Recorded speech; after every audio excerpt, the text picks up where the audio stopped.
This program features live coverage of an African safari and may include animal kills and carcasses. Viewer discretion is advised.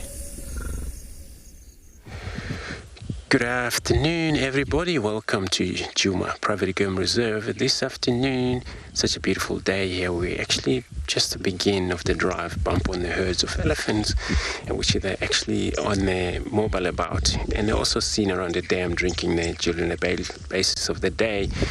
So remember, everybody, jump aboard to your very own live safari through African wild this afternoon.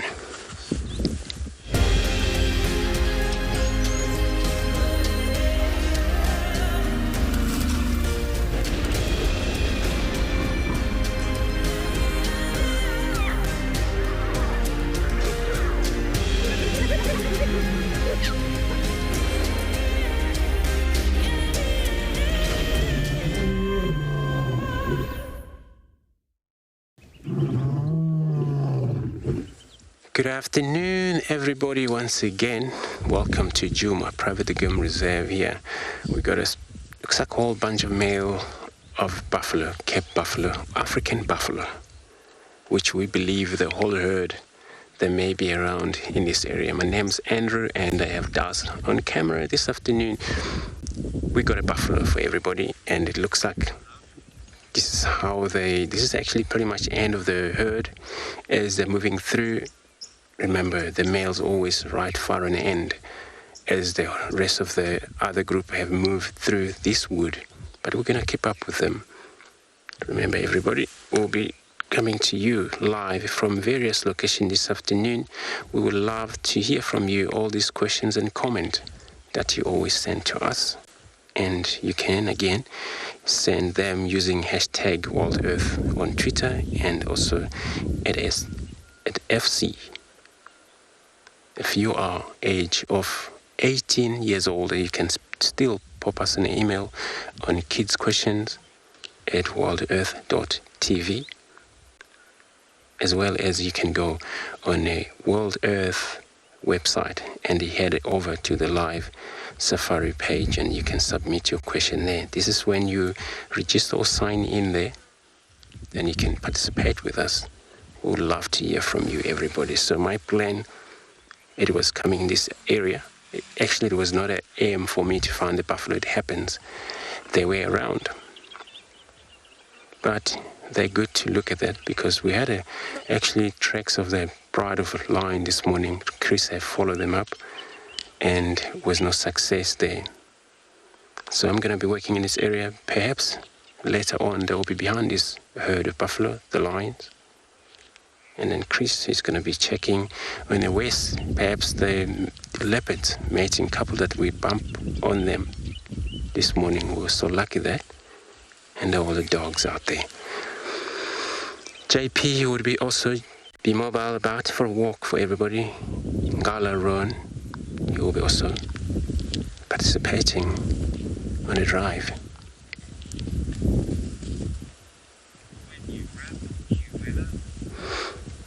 So everybody, I'm going to stick with these buffaloes, see how they get out about. In the meantime, let's take a look quickly look at the weather on our various locations.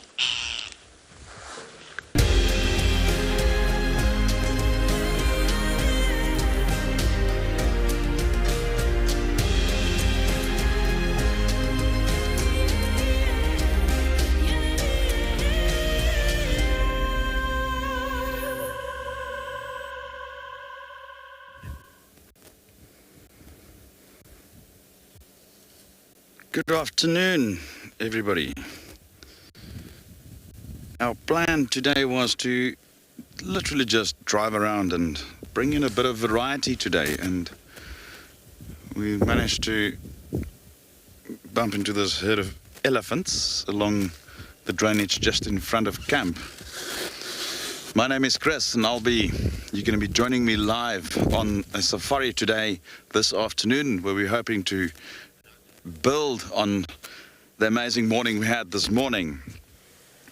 And these elephants are rather widespread at the moment, and the terrain is rather thick. So we will stay with them for a bit. It is quite a large group, yet again with quite a number of babies, and I know the babies are always a hit. And we'll probably just eventually move a bit forward. They're just behind the bush there, the big old mama, feeding on what appears to be an apple leaf tree.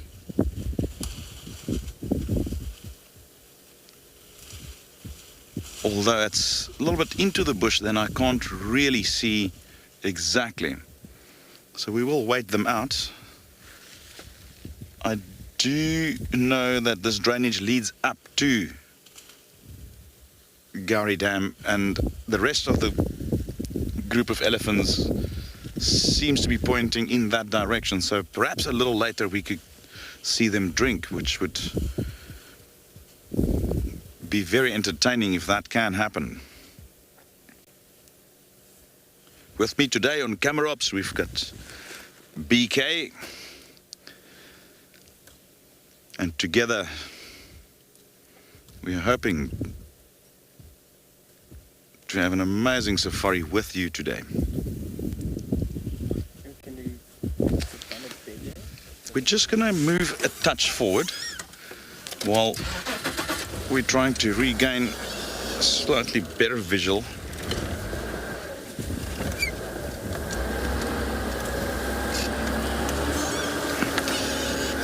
While we reposition, we're going to go over to JP at Pridelands.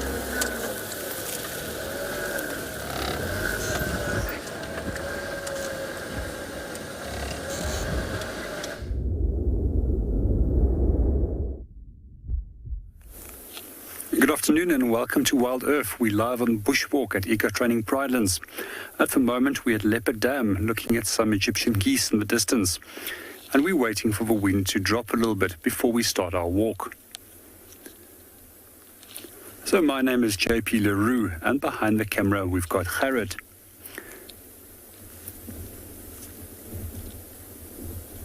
Our plan for this afternoon, as soon as the wind stops, we're going to start moving out to an area which is called Red Earth and take a little bit of a circular walk and come back to the dam. Hopefully a little bit later in the afternoon some of the animals might come down and come and have a drink. Seeing that it's an incredibly dry and windy day, I'm sure they're going to develop a thirst at some point. Just coming back onto the Egyptian geese, for those of you that have been following them over the last few weeks, there's still a total of 8 of them. And they're still frequented by a small little grebe that has become friends of them.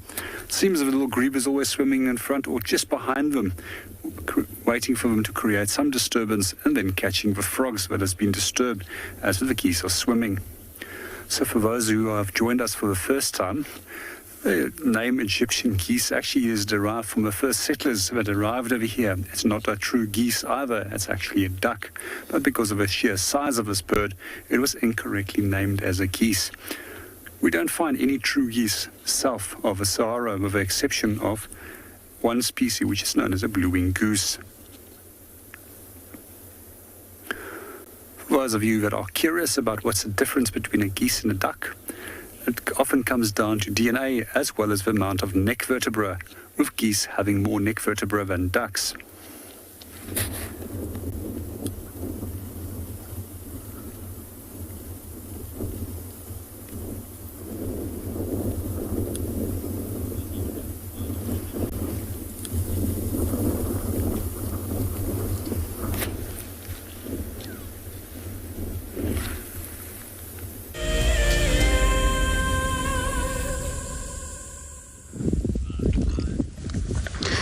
So we're still sitting here, and then this is pretty much the end of the herd. The rest of them already have moved across to this woodland, but we're going to try go around. There's a road. We perhaps find them on the other side there. So all we wanted to, make sure that there is nothing behind the herd. So we don't want to go, front of them. Meanwhile, perhaps lions, they may be behind them. The hungry lion can still hunt during the day. They're actually very patient enough that they can wait, and all they aim for the weakest, or those are limping, are not healthy. But that's why you have these males. Those are the ones that are making sure that those cannot keep up with the herd. They're more likely to be left behind, and these males would be the one that are all taking care of them, making sure there is no trouble back there. If you look at that size of the bull, oops, he's pulling that in nostrils, doing a Fleming's grimace, which is all they're about to decode in the ceremony. Probably that the female have urinate there, just like a cow's at home. They would have found out their status on the females by sniffing on their urinating, and then urination they will suck this air into this Jacobian organ sense. That is how they left these top palate up, and they're able to decode any of this information that is left by that female. So I'm planning on leaving this bull over here, because I know they may be not been maybe very fast enough to keep up with the herd, but maybe the rest of the herd is on the other open side there. We were just going to go have a look.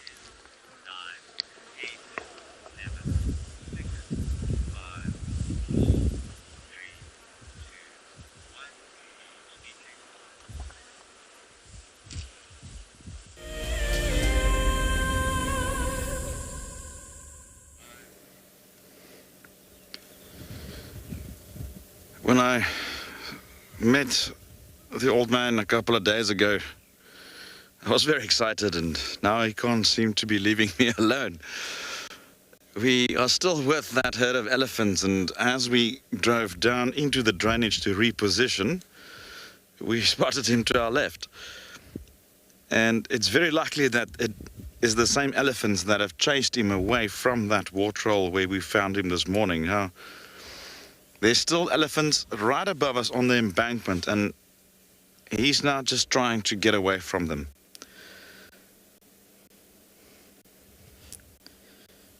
Doesn't seem to be very keen on starting a fight with 30, 40 elephants.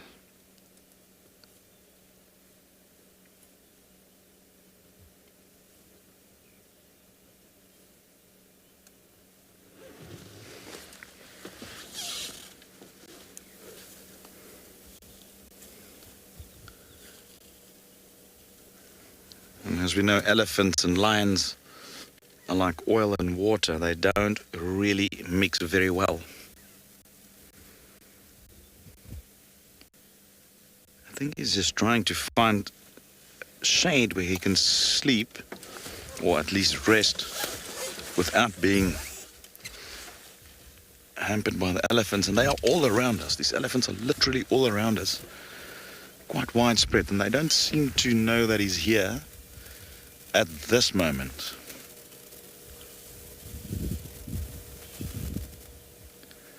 But believe me, if they do see him, it could potentially be quite entertaining.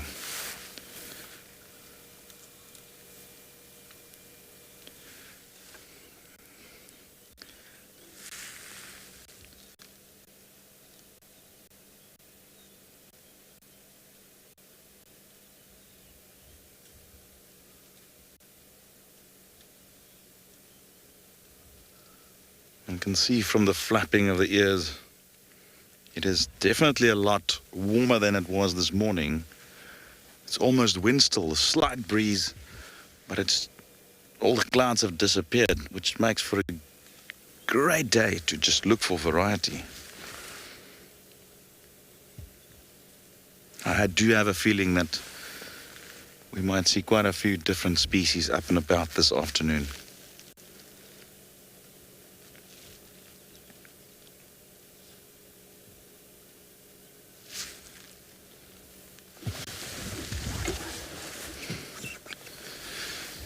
I still see Darkmane up on the embankment, so we will be getting back to him.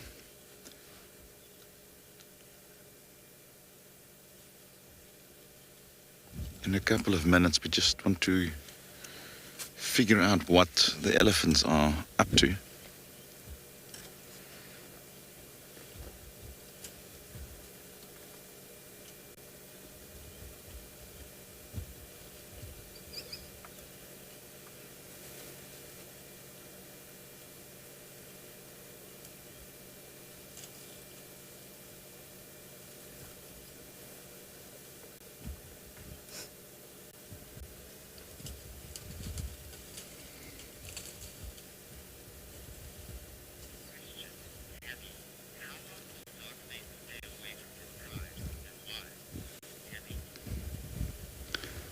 Good afternoon, Tammy. Male lions will leave their pride sometimes for extended periods. I've seen coalitions of males, and I'll get back to that just now, coalitions of males leaving their prides for up to 2-3 weeks at a time. Now, in his case, he's a solitary male. He's not part of a coalition, as I understand. I might be wrong, and our viewers are welcome to correct me, but he don't have the support of a brotherhood or a coalition that he's part of, and he therefore will probably stay with the pride for longer, more extended periods. My guess would be a couple of days until he's hungry again, or until he needs food again, combined with his injury that's not healed properly, the right leg. In his case, I would say probably a couple of days at best.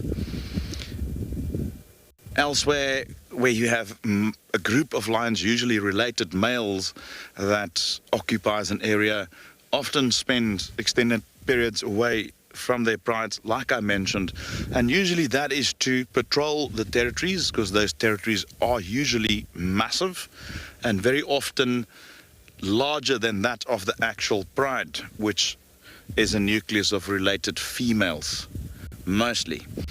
And then they need to make sure that they make their presence known throughout the territory continually, otherwise running the danger of having foreign younger males entering the area, and those males could be a potential threat if there's any cubs within the prides that they associate with, as well as they might actually challenge those males for that particular territory. Therefore, they need to be moving away from the ladies more often than not.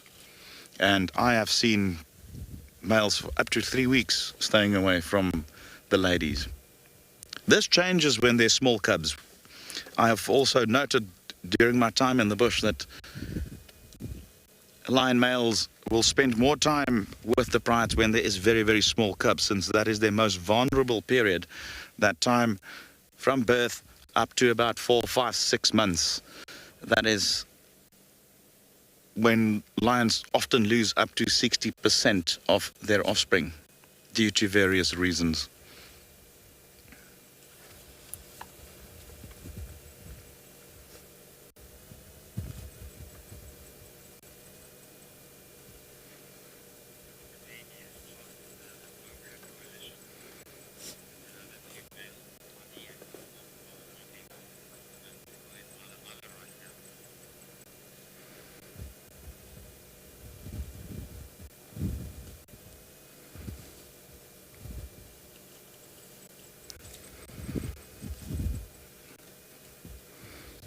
That gives some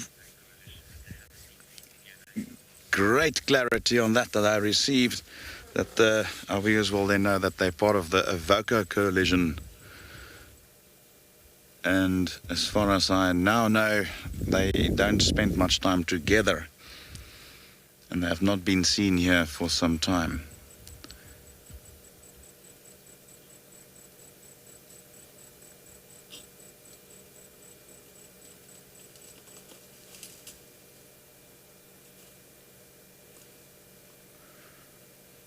And yet again, that is one of the key aspects of being a guide for me personally, is just to keep on learning and learn from other people as well.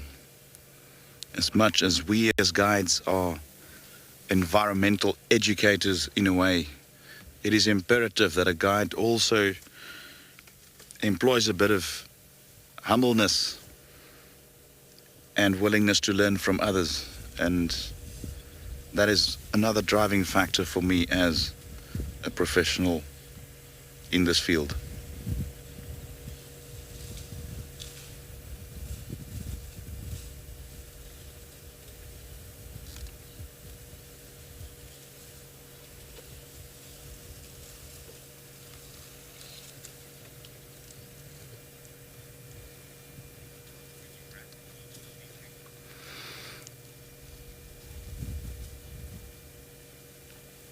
I suggest you come with me and we slowly but surely go and investigate where Darkmane has gone to. And we're going to leave the elephants for now and soon head over back to Darkmane.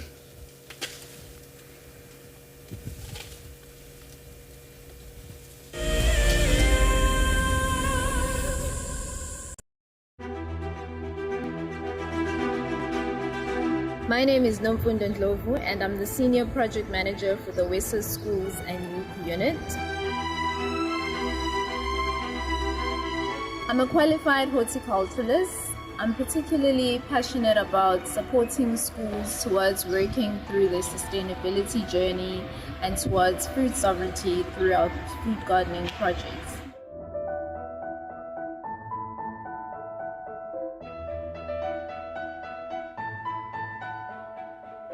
A typical day in my work involves me overseeing our national projects and creating an enabling environment for schools to thrive and succeed in working towards self-reliance and sustainability, and really ensuring that no school gets left behind.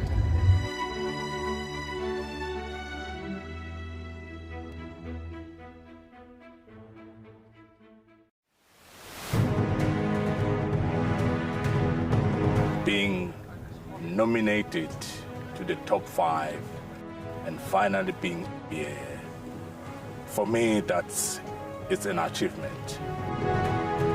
Tracks, I believe I did quite well, and the walk, and sometimes you often drag their feet forward. The storytelling as well. So yeah, I think that's where I see my strongest point. And then that was the opportunity of the scraping. I say the bedding and the call, definitely for me it was quite a big challenge. Guiding is not all about the award that we have had, but sharing the experience and continue to do what we have passion and love.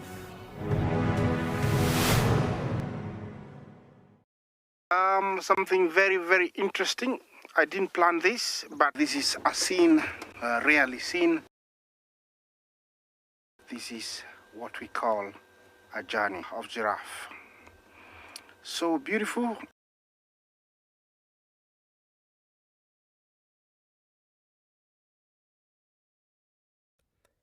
Tune into WildEarth every single day. It's in your nature.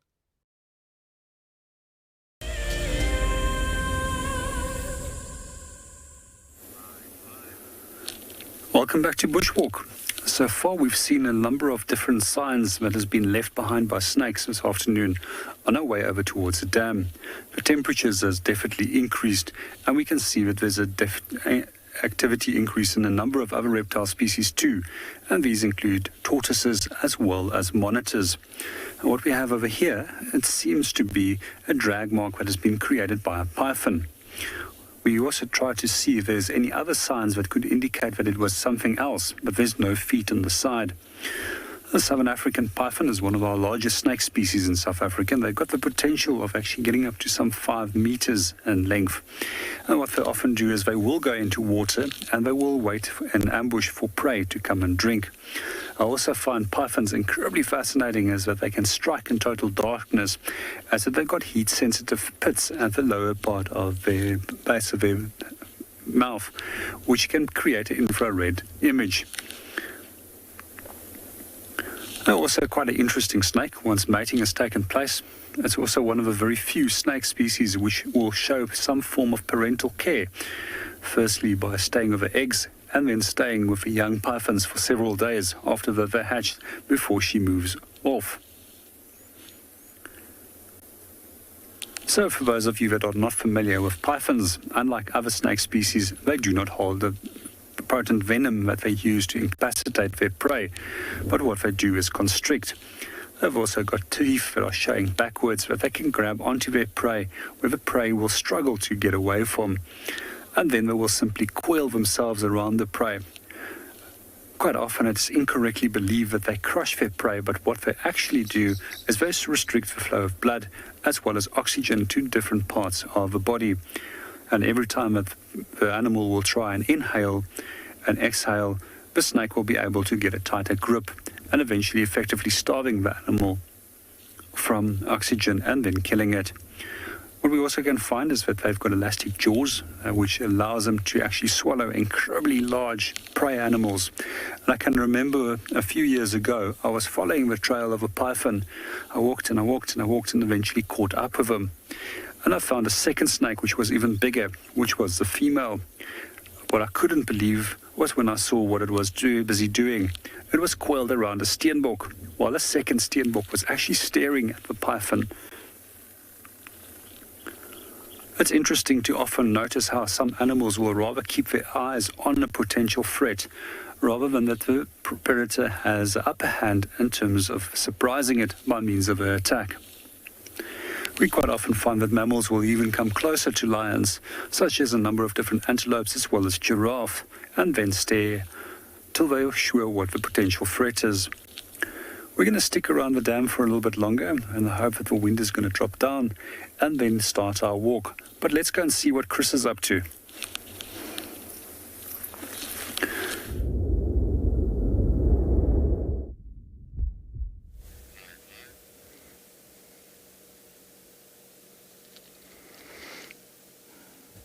He is also keeping an eye on the elephants, for very much the same reason that prey normally would do, like JP just mentioned. In these cases, it's just purely not to get trampled by them.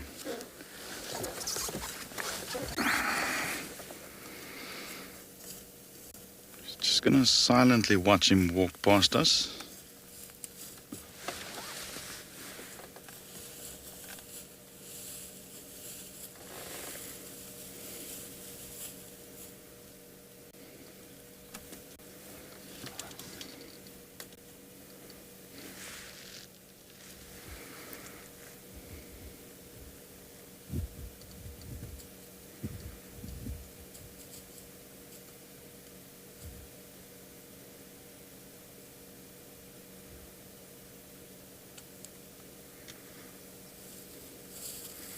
Absolutely no manners. Can't tell you how many times I've seen that in my career. It's not very king-like of them. We'll have to just turn around so we won't.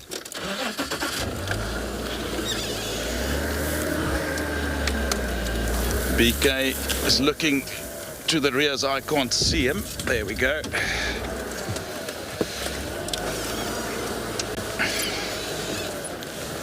Well, finally.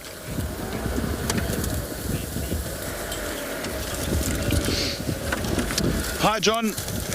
Yes, indeed. Predators usually have a very strong scent. I mean, obviously, all the rotten bits of food that stays attached to them will definitely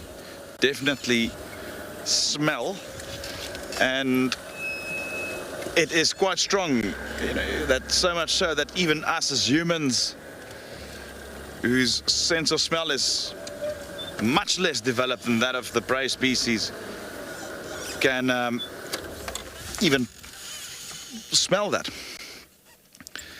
And take leopard, for instance. I've seen leopards often rolling in elephant, rhino, or even buffalo dung in order to mask their scent. So yes, they can roll in other substances like the dung of other animals to mask their scent. They could potentially rub against fragrant plants. That could potentially also be But very specific leopards, I've seen them do that quite often. Well, we're just going to try and relocate him. He's just gone into that thicket and we should be able to get around.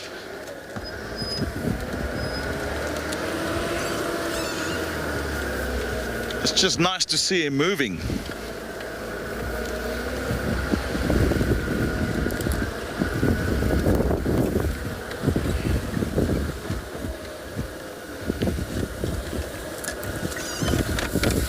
Still continuing. It looks like he might enter that guarri thicket there.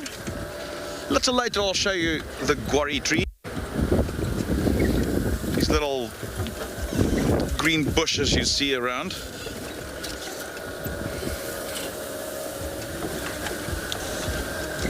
And I just want to find a little spot through here. Let's just stay here for now and see. He's pointing straight towards the dam, yeah.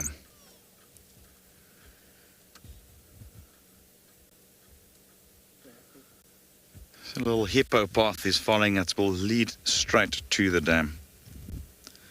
So I'm fairly confident that we will see him there, perhaps drinking. That could be quite a nice experience to see him drinking.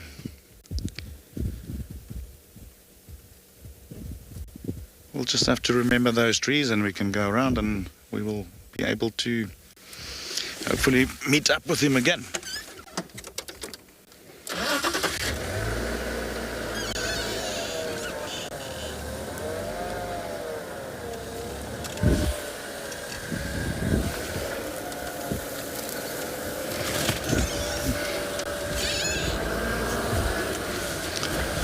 While I am trying to regain visual of Dark Main, we'll go over to Andrew and see how his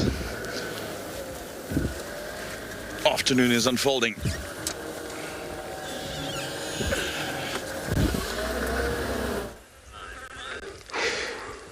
So we found ourselves an antelope, almost right to the mound on top, but not yet really, but she is there. She's actually very brave that we're so close to her. She wasn't gonna run away and she didn't actually react at all. So she's just enjoying browsing in that mound.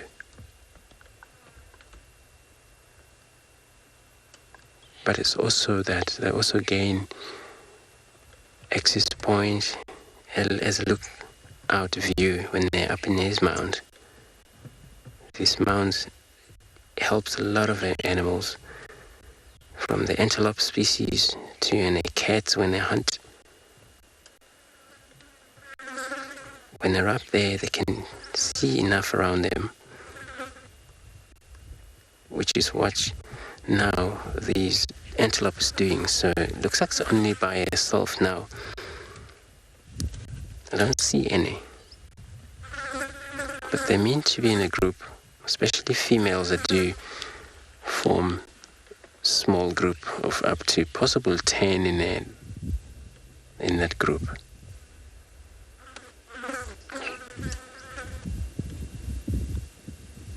So what I've seen there, they also have those oxpecker. These oxpecker sometimes not only feeding on the animal, but they can also warn the animal if there's any approach, such as cats.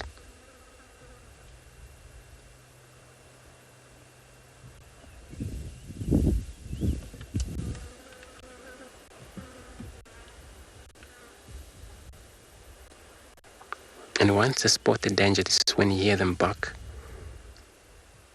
They will do that a few times if they 100% sure what they have seen.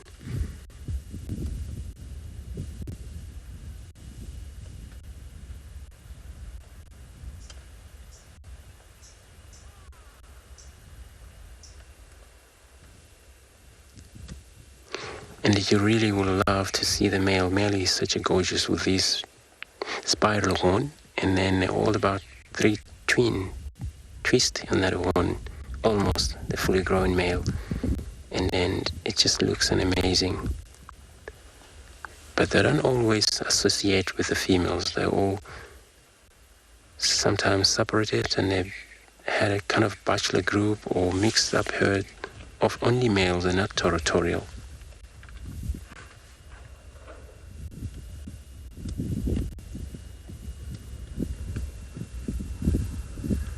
But there is a dominance. Even though you come across 7 bulls together there, it's always the biggest one or the one who would actually be stronger than them all. And that is only one when it comes to the access to the girls, the females. Now there's another one I was wondering. So there are a few of them here.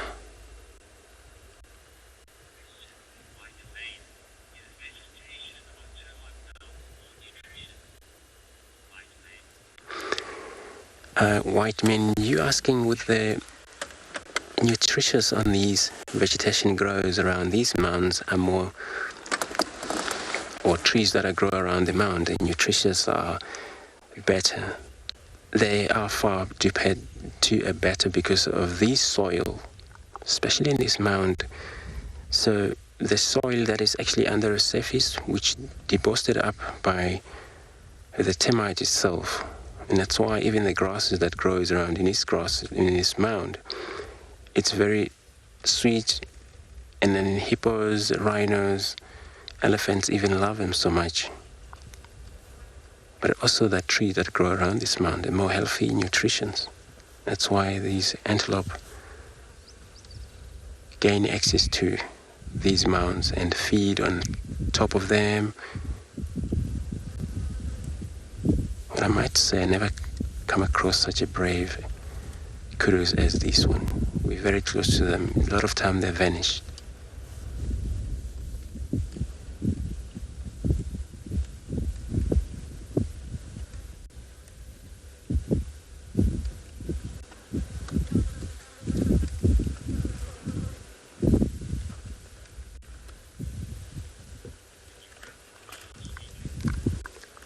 So everybody, I'm going to stay cool here and see how this could disappear around in the meantime. The Masai Mara in Kenya is an iconic wilderness filled with life. Its inspirational beauty has captivated our hearts on WildEarth for many years. While this season of the world's greatest migration has been missed, WildEarth is preparing a spectacular comeback in 2022. For the first time ever, WildEarth will be running expeditions to Kenya's Masai Mara throughout the 2022 migration season. Hosted by David Githu and Isaac Rotich, you could be a part of the team that shares the wildebeest migration with the world, live on WildEarth's daily safaris.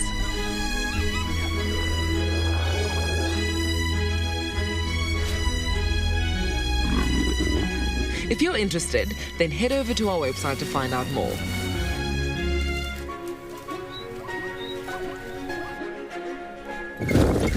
We have lost temporary visual of Dark Mane, and it's just gone into an area where I have tried everything to get into. He is definitely on the way to the water, so our plan now is to go around and just stop on the dam wall and just glass the area with our binoculars, and you can come and join me, help me find him, and then should he be in an area where we cannot access anymore, he will be around at some stage. We will see him again, and we will then continue this live safari afternoon.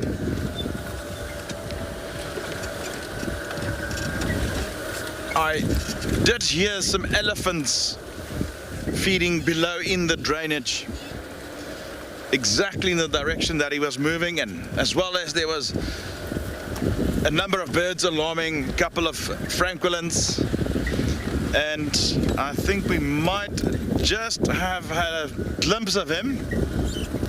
All right, help me spot him.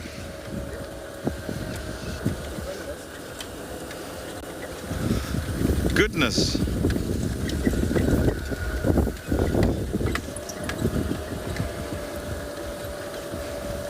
There we go. Johnny, for a old line male with a handicapped leg, surely moves quite fast when he wants to.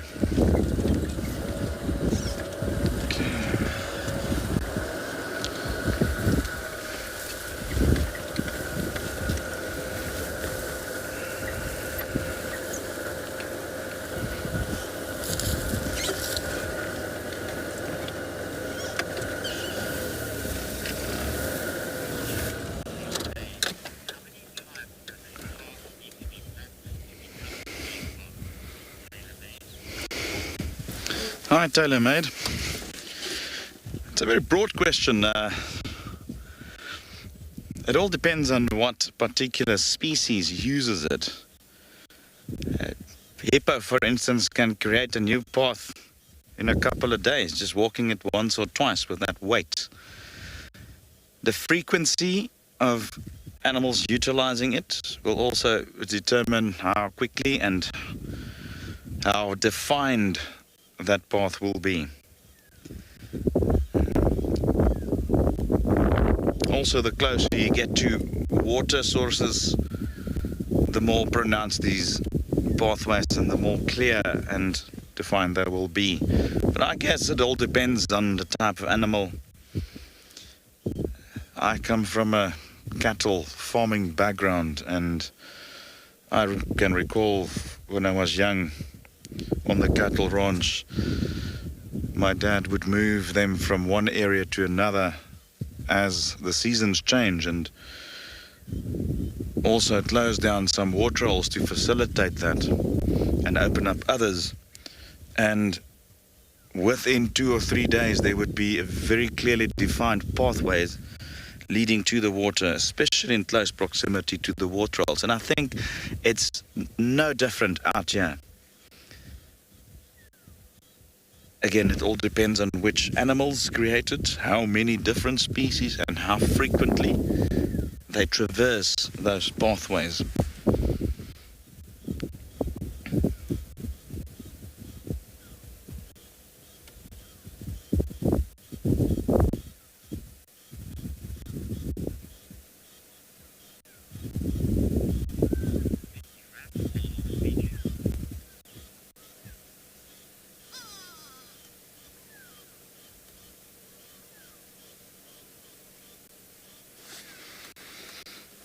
We are very likely going to leave very soon. We've had a very good view of him. We'll just stay a couple of minutes. I suspect he's very likely to just fall back into sleep, rest, until he's 100% certain that the elements have indeed moved away.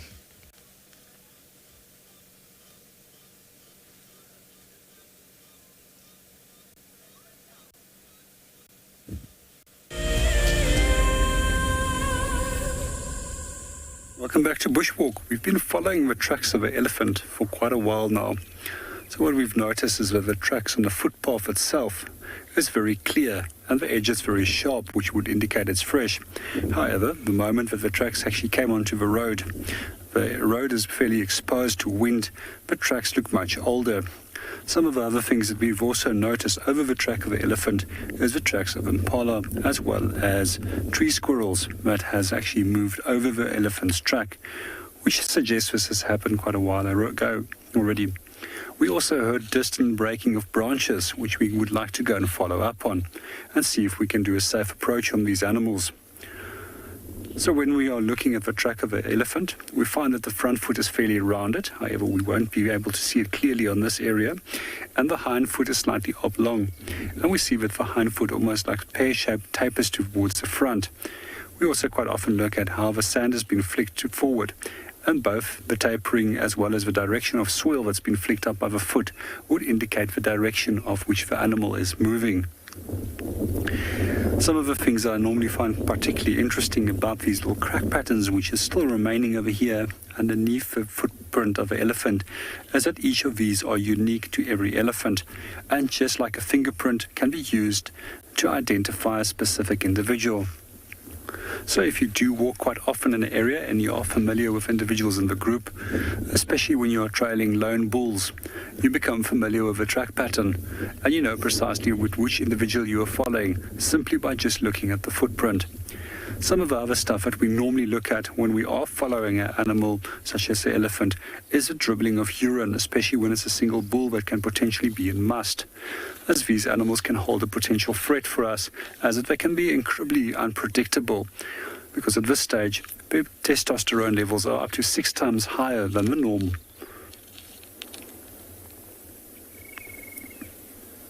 We're going to continue and go and see if we can go and find them.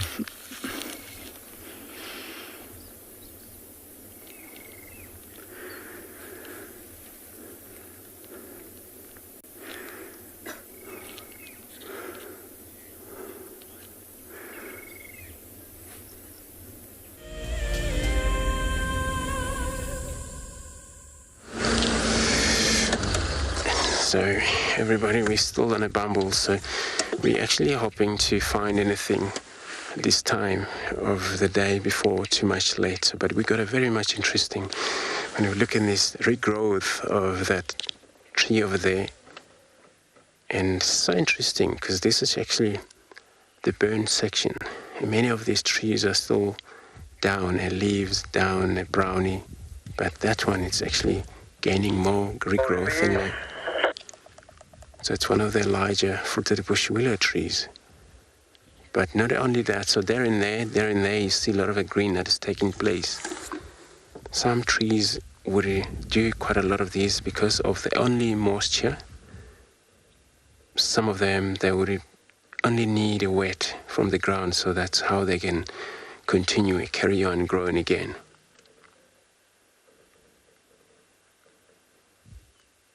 It's quite actually very early for such a tree to even flowering. And it's going to be a lot of the honeybees flying about, collecting all of these pollen.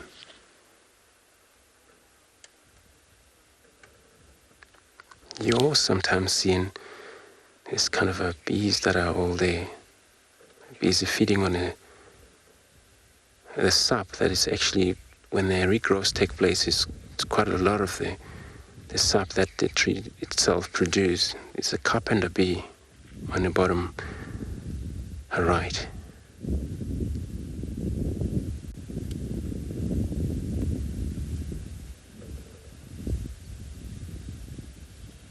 We know quite a lot of these carpenter bee. They do quite a damage on the dry wood, especially timber wood. But they can also be found in some of these flowers. So I'm going to carry on in this beautiful day. In the meantime, let's go across to Chris, where he's still on a watering hole.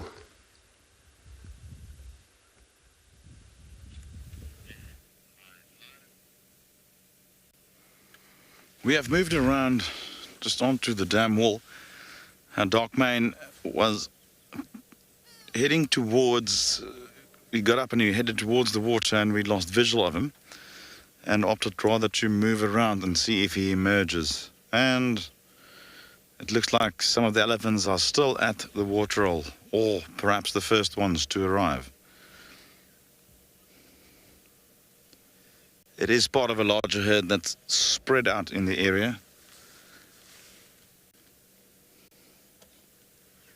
And we will just wait them out while you enjoy this elephants with me.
Good afternoon, Ninja. Ninja, we don't have a specific route we take. Every single day brings different challenges, different plans, different animals to go and find. And if you drive the same route every single day, you probably eventually will find animals, but it's all about adapting to the conditions of that particular safari activity.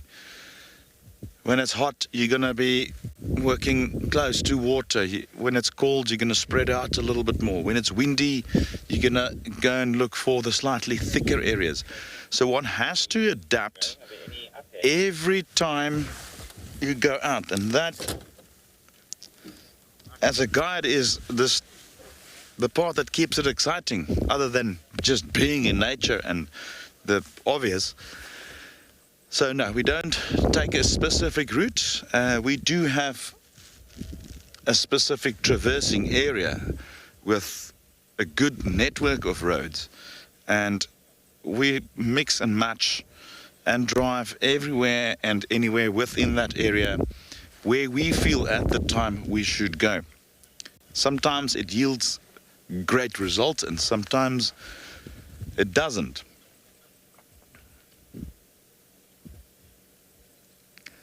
But we have seen that certain creatures do have certain areas they prefer, certain favorite spots, and that often limits you or narrows the area rather where you need to go and look. Also, knowledge of the animal's behavior. If you knew that there was lions that was eating a zebra like we had a couple of days ago not too far from camp, it is very likely that afterwards they'll move to the closest waterhole. So you can use all those variables and build a plan for every safari afternoon or outing, and plan your route then accordingly.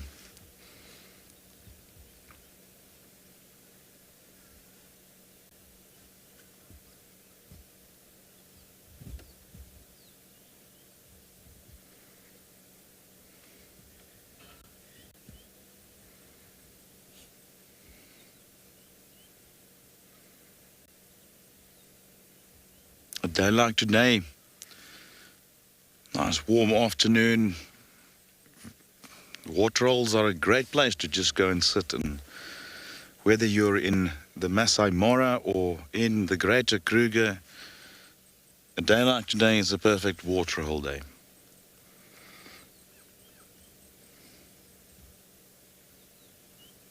And that's exactly what we will be doing once we move off from this particular waterhole, and we'll be moving from waterhole to waterhole. And if there's signs of activity, we will then definitely remain there. In the meantime, we'll head back to Andrew while we sit here for a few more moments before heading off to the next waterhole.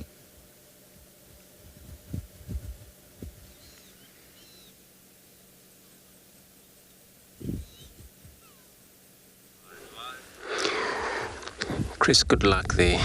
So we're also moving around quite a lot, changing planes routes. That's always we do. Places where we're sitting right at the moment with a beautiful female giraffe. You can see these are oxpeckers. They always follow giraffe. So there's only one female giraffe that we can see at the moment. It happens there is more. But sometimes they can be isolated. Sometimes one female by herself, one male by himself.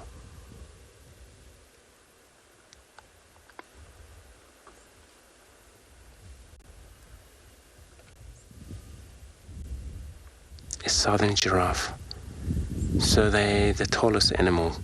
For them, sitting but looking around, even though sometimes they separate from one another, there is a way of finding one another, visual communications. See friend from far away, from the far side, and that's what makes them succeed, and also hooking up with their friends again.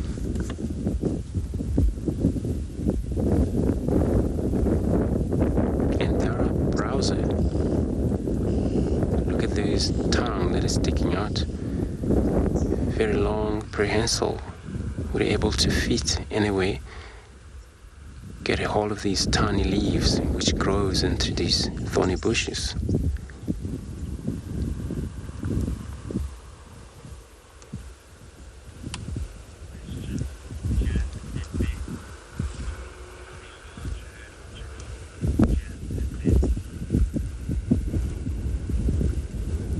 Chats and bats. So you're asking what do we call a group of giraffes? So there is a two name which, depending on what they're up to, usually journey of giraffe, you would call them. But this is when they're also mobile. There's a tower also of giraffe, we call them. This is also more likely when they are all static. Call them a tower of giraffe or journey. Those two names are very popular on giraffe.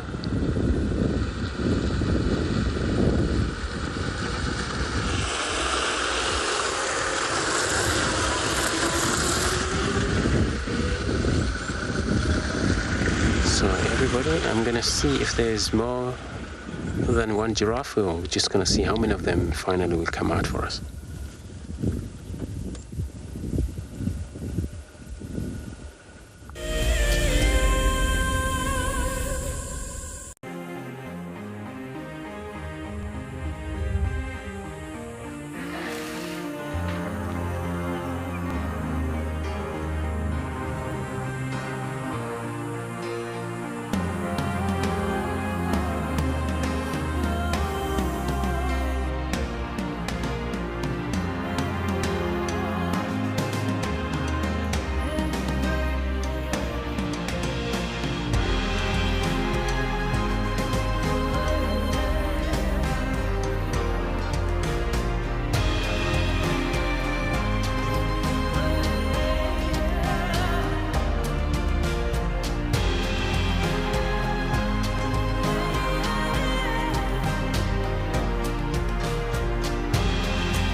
The scribe here collected a dry grass, put it next to the water hole as the hippo walks down during the warm of the day to drink the water.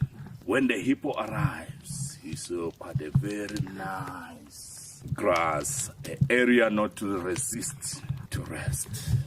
And when the hippo went down to drink the water, and when he finished the water, he just lied down on the grass. And then, that was the opportunity of the scribe. You know what? Today is my day to pay the revenge.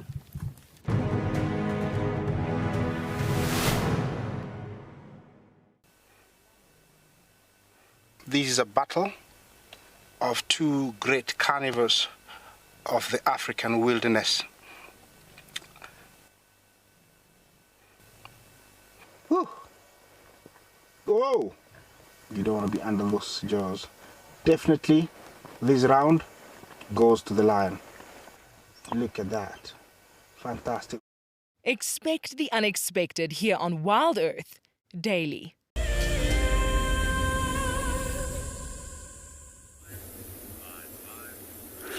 Welcome back on Bushwalk. We're busy following some elephants at the moment. And right over here we've got the front foot, which is a round foot that we can see over here. And then the hind foot directly in front of it, which is slightly more oblong. And we were trying to age the tracks. Some of the tracks looked really fresh, while some of the tracks looked much older. Especially the tracks that were in the exposed areas. And being an incredibly windy day, the tracks was very rapidly aged by means of wind and the sand that is blowing onto these tracks. We can also see that there's some birds that have walked over the track of these elephants. At the moment, we suspect that it's two bulls, as it's equal-sized tracks. One of them came from my left, and the other one came from the right. And they converged right over here on this little footpath. We continued following them down towards the water, where they had a drink and had a small little mud bath, which we're just going to point out to you. Here we can still see the tracks. We can also notice there's some giraffe tracks that's also walked over the elephants. And we haven't seen the giraffe here so far this morning. Some of the tracks has also been covered by impala tracks, which means that they've already been here quite a while ago. So directly in front of us, this is our spot where they came to mud bath, as well as to come and cool themselves. And what they do is they come and have a drink. Once they have a sufficient amount of water to drink, they start kicking the mud with their feet to loosen it, and then suck it up through their trunk and throw it over their bodies. Sometimes we can also see the skin imprints on the mud itself. However, it's not showing at the moment. Over here we do have some little marks right over here where they were lying in the mud. And meanwhile, let's go and see what Chris is up to.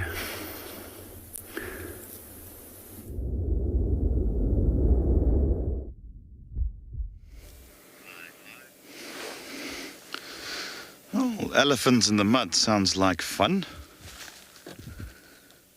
And we promised variety. We're still here at Gary Dam, and we have our own elephants that are in the mud at the moment.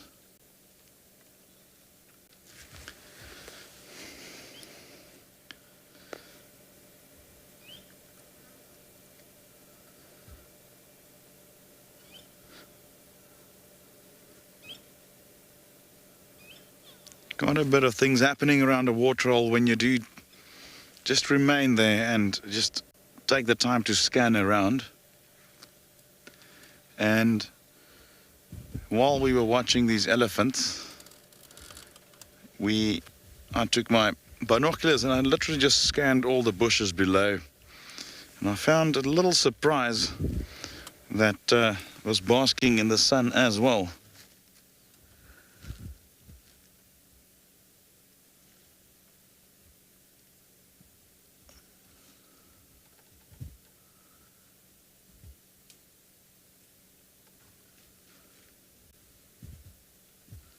And in fact, there was about 4 of them.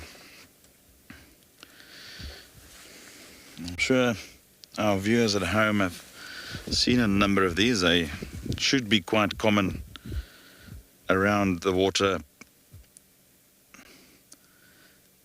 But only if you do take the time and look for them. Now, this is a monitor lizard. Now, monitors are part of a very large group of very large lizards. In fact, the largest of the lizards in the world is a monitor lizard called the Komodo dragon. I'm sure everybody's heard of Komodo dragons in the Pacific.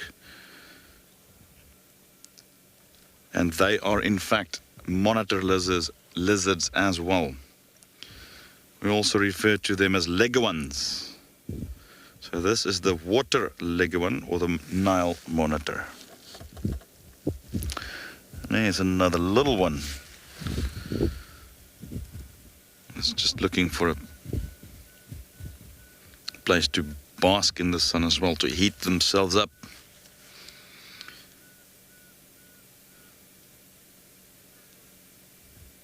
And they are essentially cold-blooded creatures, being reptiles, who can't metabolize or create their own body heat internally. They have to regulate their body temperatures using environment.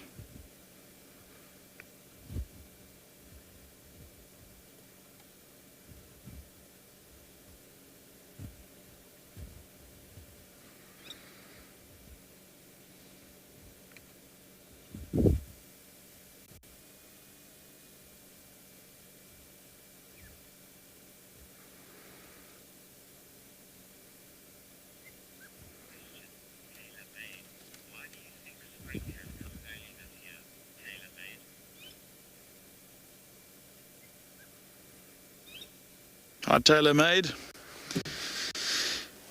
It's not actually that early. Our spring normally starts roughly towards the end of August, although officially on the calendar the 1st of September is normally our so-called spring day, and it alternates from year to year. Some years we'll see winter extending its grip on us well into September when some cold fronts move over the country.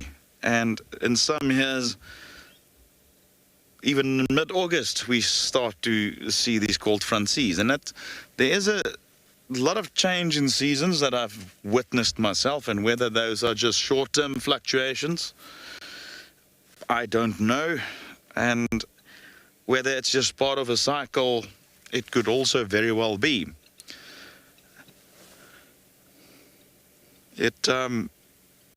I would not say that we are 100% in spring just yet.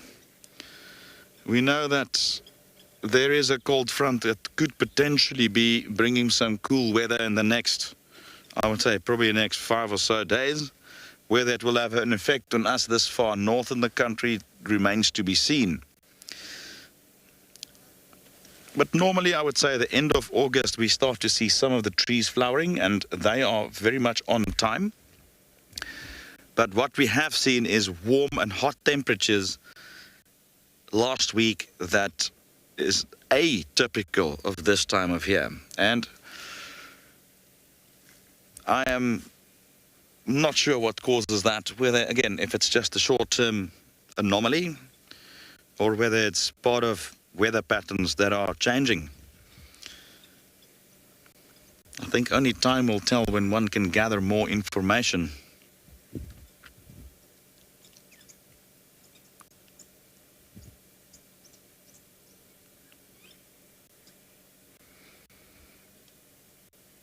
One thing that I believe, and it's not necessarily based on science, it's just a personal feeling, is when you do get an early spring like that, I personally feel that we are in for a very good rainy season. And again, it's not based on any science, it is merely my opinion and belief.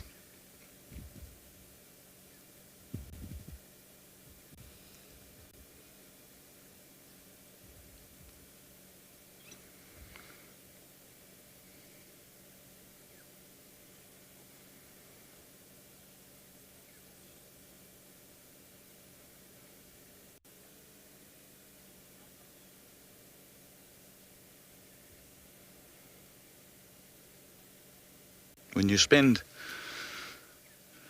a couple of decades in the same place,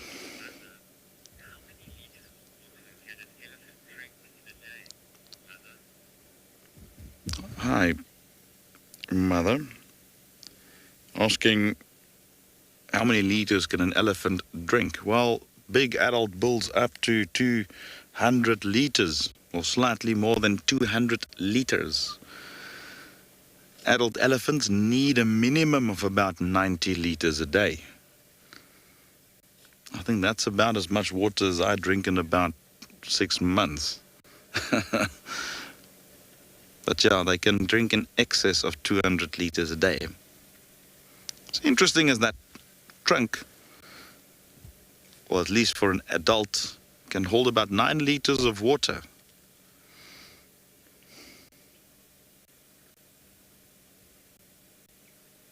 when they suck it up and eventually blow it back into the mouth to swallow it.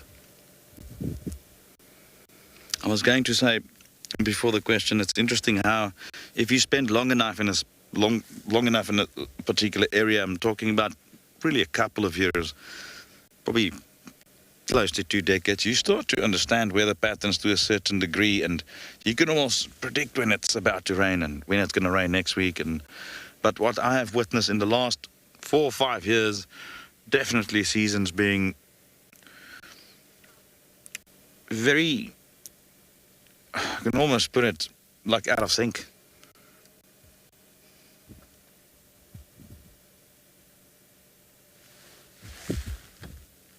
And look who just came to visit. Oh goodness, just flew away. That had a very good little visual there.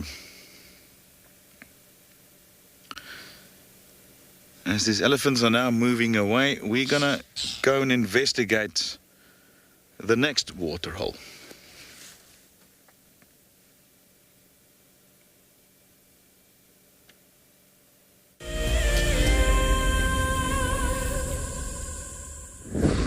So we got ourselves also another herd of elephant. It's been actually quite a different herd of elephants around here. This is probably a third herd that we've seen today.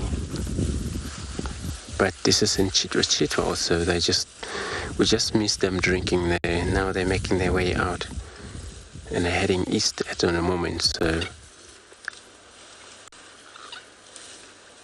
they perhaps spend a lot of time in a waterhole.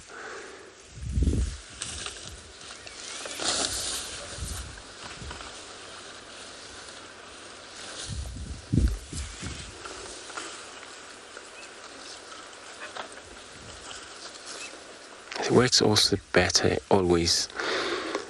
Every group has its own leader, matriarch, so then she would always, guide them to a great grazing land, and then she always makes sure that wherever she goes, it's got to be sufficient food and water around.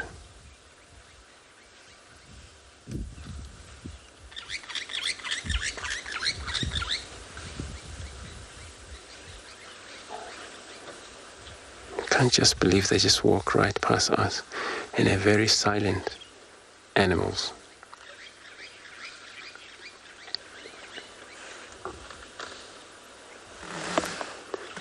So they're probably trying to reposition here. Hopefully we get to see them again.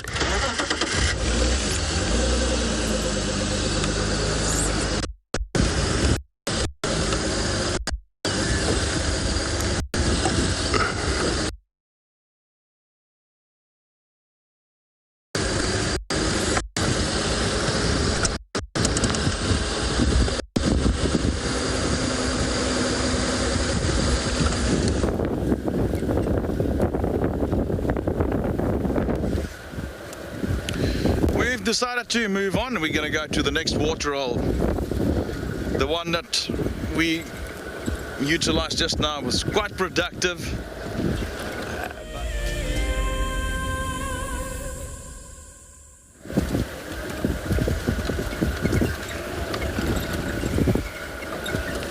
Oh, there's warthogs. We just saw a few warthogs running over the road there. And they're still there. I'm behind the bush, and BK mentioned he does see them.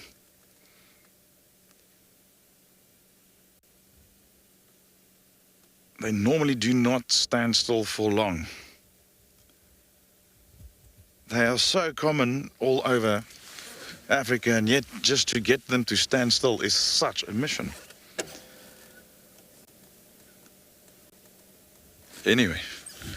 Very entertaining little things, and that looked like a small younger group, possibly piglets that quite recently left their mother when they turned into sub-adults, because they all looked very much at the same age, and I counted 3 of them. Now we have a question for our viewers. if anybody can tell me what is the collective noun for pigs, warthogs, boars, wild boars, pigs in general. Remember to send your question to us on Twitter, #WildEarth, or @FG on YouTube, or leave a comment on our live website. So the question is, what is the collective noun for a group of pigs, warthogs included?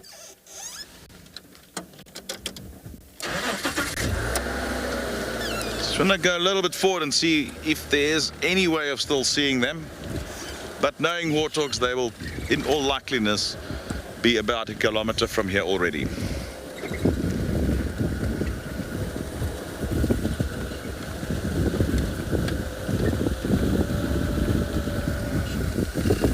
It's an impala.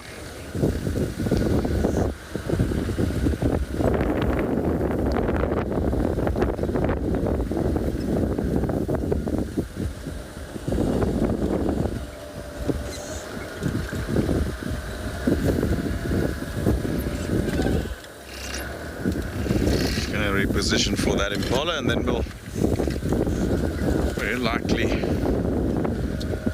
All right.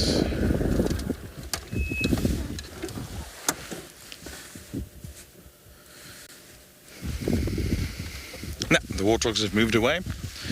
Not yet received any answers yet on the previous question.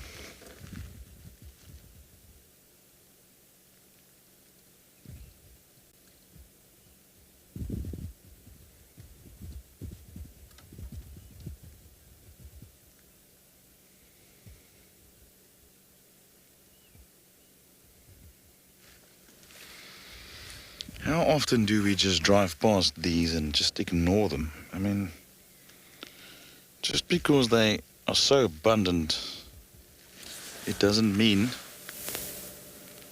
that they're less important or less entertaining.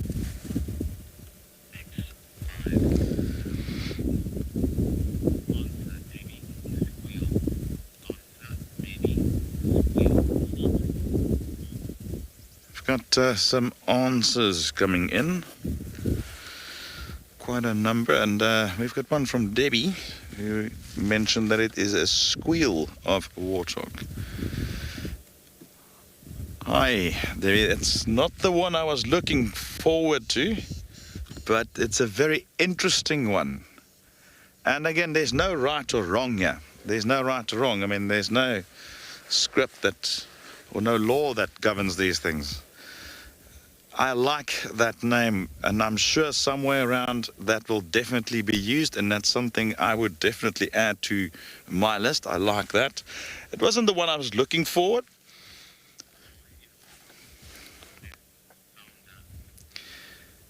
And we've got another couple of answers. Joy from Hong Kong, who mentions that it is a sounder of warthogs. And Joy, you are 100% correct. That is the one I was looking for. But I also have to give credit for Debbie's squeal of warthogs. It's the first time I've received that, and I like that very much.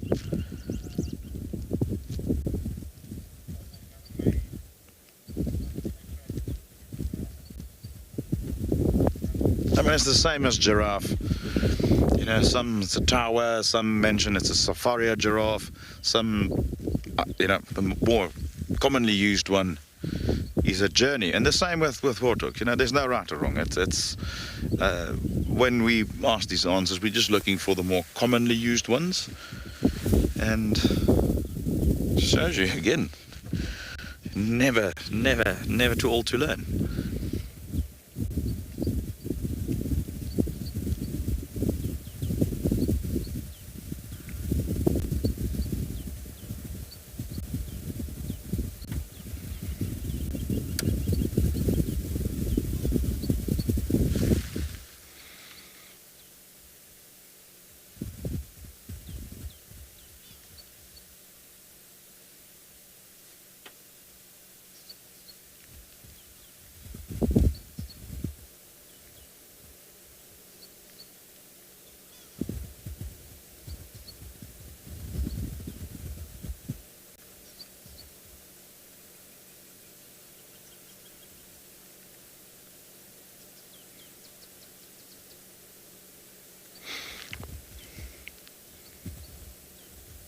One of the most successful antelope in Africa, in my opinion.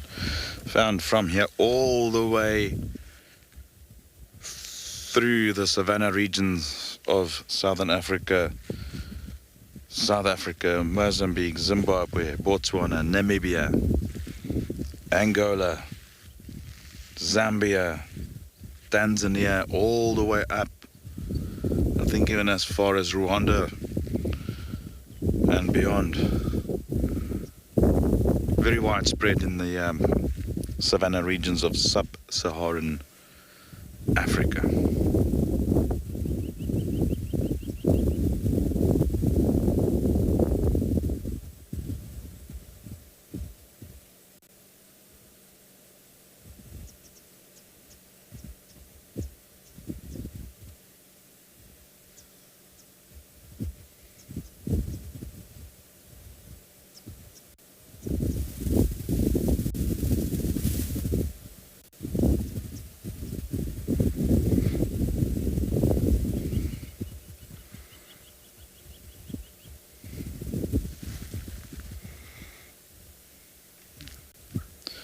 We'll note that some of these males' horns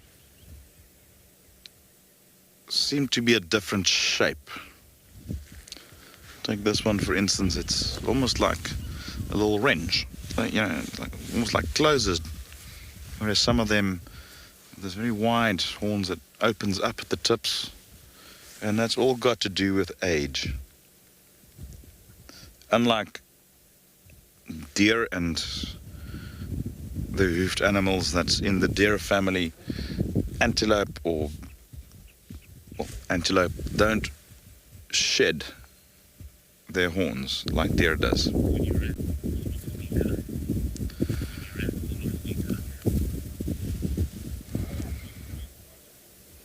We're going to be moving on and go and investigate the next waterhole.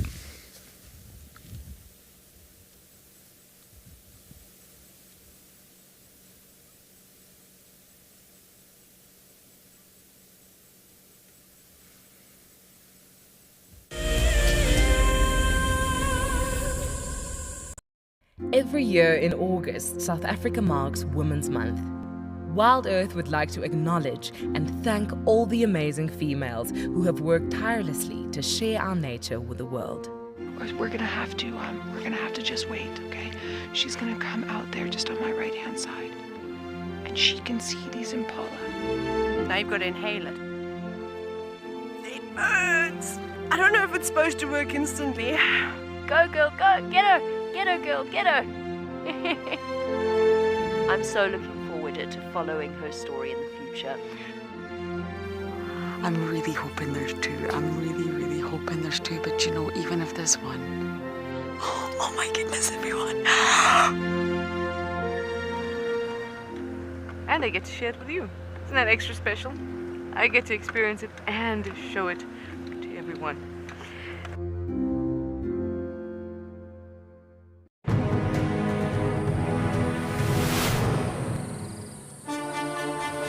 It's day one of the annual South African Guide of the Year competition, and our first foot into this competition this morning is all about tracks and signs. We're going to call you in one at a time. Just look at it, the information will be there. Our 5 guides have been tasked by the judges at figuring out who is what is who, and where they go in the bush. Either Franklin or guinea fowl, but because of the volume of other deposits in the area, we went with guinea fowl.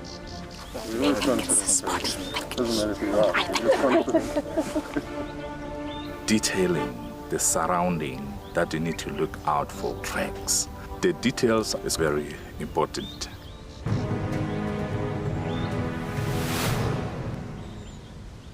Looks like it's a very difficult climb because every time it tries to climb, the ground is breaking, so it slides down. But it's the only one. Look at that. That is the call of desperation with the cub. It's like, what are you doing, mommy? Oops! Oof! Expect the unexpected here on Wild Earth daily.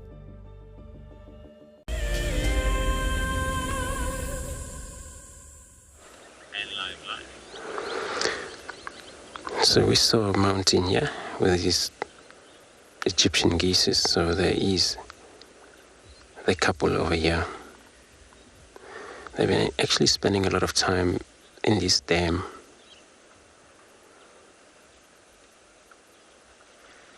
But they're very cool birds. They can be noisy. This is when there is a lot of arrival, are the same species of the geese that they maybe arrive into this particular waterhole. They can be very noisy and they can defend. So both male and female, they can fight for their right of a dominance in this area. It's all about bathing there.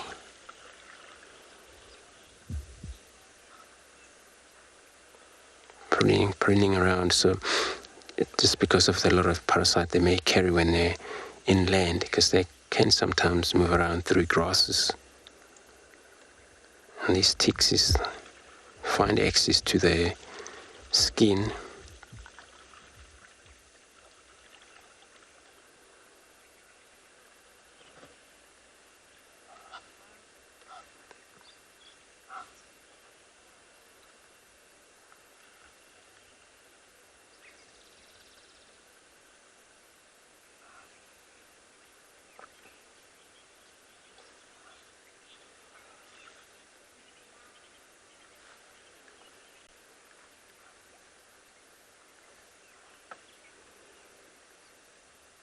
Greenback heron.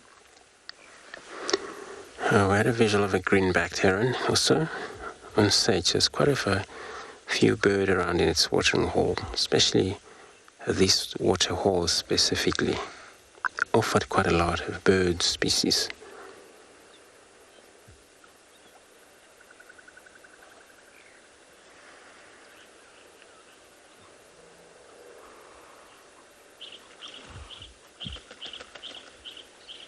So now, green-backed heron, just like a normal heron, they would feed on frogs, fishes. As you can see how their beak, very sharp, ready to stab.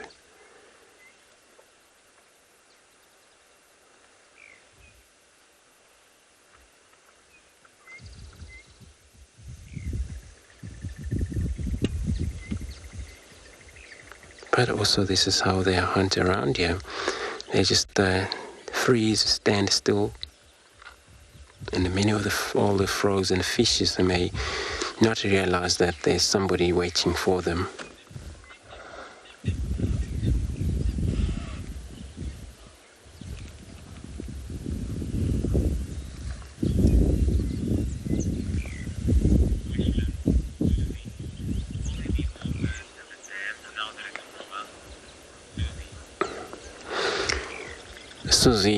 So you're asking, it would be more of the bird at the dam here since it's warmer. I've been actually trying enough to see there's quite a few birds as these of a blacksmith lapwing and some three-banded plover, which those who saw them as we came from the other side of the dam. Those ones, they mainly be active around the water hole since they are water birds. But of course, besides that guinea fowl that we saw them moving off, there was no many. You know what you mean? Sometimes you do find various birds in the watering hole. Those I would actually bath, some would drink in this daylight.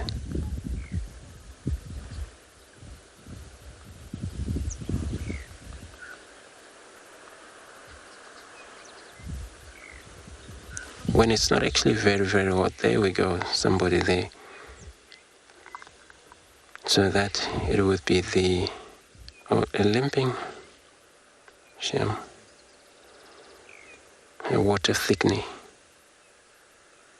They used to call it dikop. All the name changed to a thickening. So why cause of the limp, perhaps survive through those mongoose, slender mongoose, perhaps flew into land into very rough places without realize, but more or less when they're flying, it's kind of happening so much that they flew into even the power line or whenever. It's a fence around here.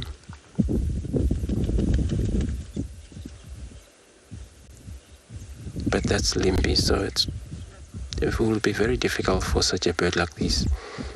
We talk about old crane, old heron, because since they have long legs and they're hardly to be a lot of the blood flowing into these legs, since they're very prehensile and very pencil legs. And they're all just a solid bone that is there. Once it's broken, bird still has to exercise, move around, using it to balance only to two-legged bird. That may be resulting in losing legs, one leg. So everybody, we're gonna reposition, look around here, see if we can find anything else. In the meantime, let's go over to JP on a bushwalk.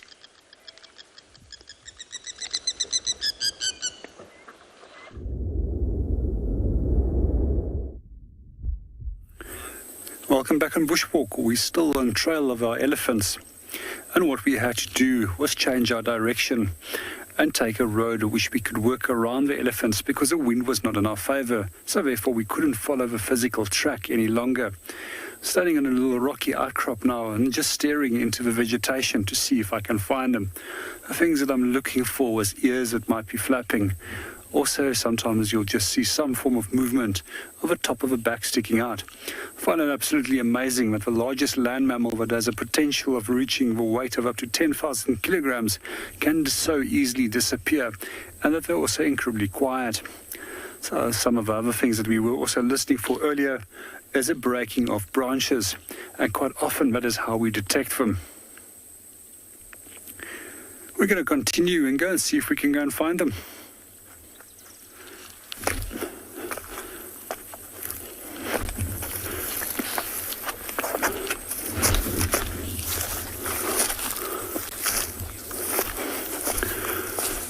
Good afternoon, Leo, and welcome to WildEarth.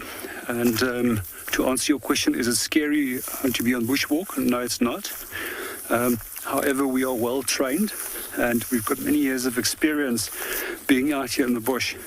But there's always a few rules which you have to obey to make sure that you are safe. And one of those is that you can never push the boundaries of animals, but also that you are very aware of what's going on in your environment. We also start learning to have a very good sense of observation, and you learn to listen what's going on in your environment. And you also look at where you're putting your feet when you're walking. There's probably a bigger chance for us stepping on a snake than walking directly into a lion or an elephant. However, most species of snakes will actually just move off as they pick up the vibrations of your feet. The other important things that we also take in consideration is the direction of wind. We also take in consideration the direction of the sun, as well as that we never become short on an escape route for ourselves or for the animal. I'm just going to continue on this little footpath. It seems that they've gone into this direction. The Masai Mara in Kenya is an iconic wilderness filled with life. Its inspirational beauty has captivated our hearts on WildEarth for many years. While this season of the world's greatest migration has been missed, WildEarth is preparing a spectacular comeback in 2022. For the first time ever, WildEarth will be running expeditions to Kenya's Masai Mara throughout the 2022 migration season. Hosted by David Githu and Isaac Rotich, you could be a part of the team that shares the wildebeest migration with the world, live on WildEarth's daily safaris.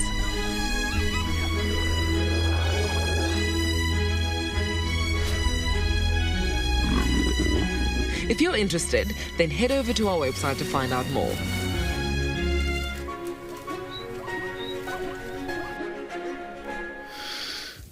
Just want to show you something very interesting that we just saw. Now, right next to me, there's a tiny young terminalia tree. And this is something we often see with this particular tree. We see a branch and then the sudden thickening of the branch and then it continues again, almost like a bulge in the branch. And basically this is called a gall, or the structure is called a gall. Now this is formed by various factors. In this case, it's a very specific insect that does this. Now when the branchlets are still rather young, okay, in this case, this particular tree is dead, but when the branchlets are still young and fresh and green, this wasp, gall wasp, is the name of the species, will lay an egg inside, and the tree has this inflammatory response where it thickens around this wasp, and it basically creates, due to that reaction growing around the wasp, a house, a very safe haven for this wasp larvae to develop, and eventually when they develop, they will just emerge from a little hole. Very interesting, and again for me as a naturalist, just every tiny little creature, no matter how big, how small, they each play a vital part in this overall ecology of this magnificent area that we operate and work in, and live in for that matter. Well, keep an eye out. You also have midges that does the same, although the structure does look a little different. And I'll also be keeping an eye out for a different structure that looks similar but is caused by a different organism. And yeah, we're going to be going over to Andrew to see what else he can find for you.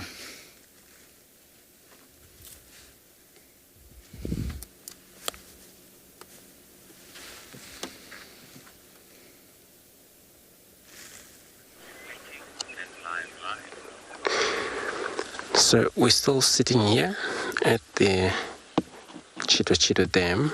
It's quite a beautiful, these dry wood is still remaining up in the middle of this dam here, but also some various hippos also still in this watering hole. It's quite a plenty hippo, in fact. This one is, can see the mother. It's slightly deeper where the mother is, but you see the young one, how they use their mother's back. So they ride on the top of their mother to get access to take a breath every now and then. She knew that as a mother, she needs to pause for it. The young one may even take a sleep that way.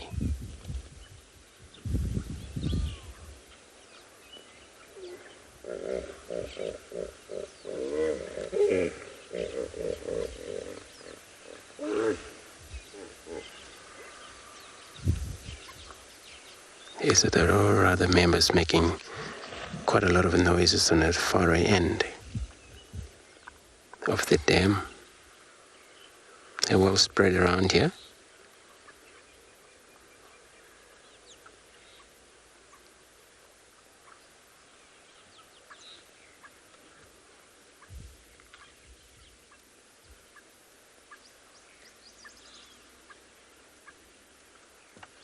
They will usually make a call, just all of a communication. It's a big lake, and they will keep doing that over and over, whole day, while they're still in this watering hole.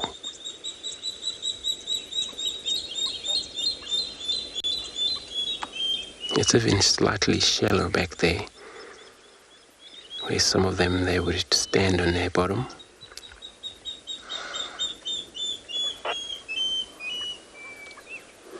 I can tell you for sure these hippo can hold their breath for about 5 minutes underneath when they submerge.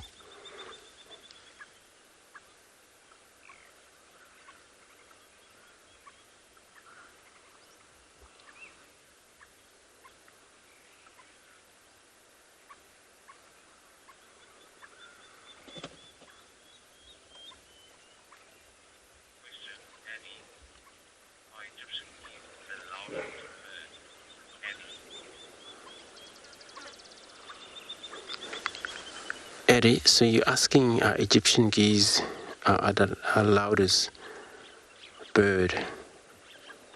I'm not sure, but they're very loud bird. You know, they, especially females. We just had a little bit of them calling back here. Can be very loud, but I'm not gonna be sure compared to their sound and the African fish eagle sound. These two, I'm not sure which one is the loudest, because also African fish eagle, they make such a sound.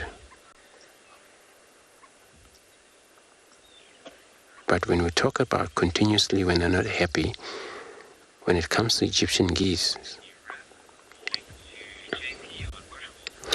they're the one. So everybody, I'm going to take another time here. In the meantime, let's go across to see what JP is up to in that walk.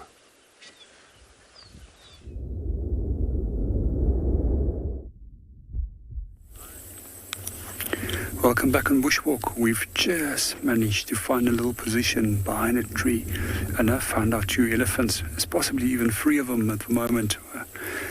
So these are the same ones that we were trailing a little bit earlier on. It seems that they've been followed by a lilac-breasted roller as well. And most likely what's happening is that they're disturbing insects. The roller is catching the little insects, which has disturbed the feet of the elephant. Just want to see what they get up to. It's been quite a walk to get to them, and they've actually engaged 4x4 and put themselves into diff-lock and went over a serious little hill and then came down the opposite side of a hill. It always amazes me where elephants actually can go. I've even found them up in incredibly mountainous terrain, right up against cliff faces, especially in the winter months when there's not a lot of food around. The feeding becomes tricky. They start moving up onto those cliff faces where the remainder of the trees are, with some green at least. However, most of the plains areas is devoid of grasses, which they generally feed on in the summer, and has very little leaf material left by the end of winter, which they can feed on.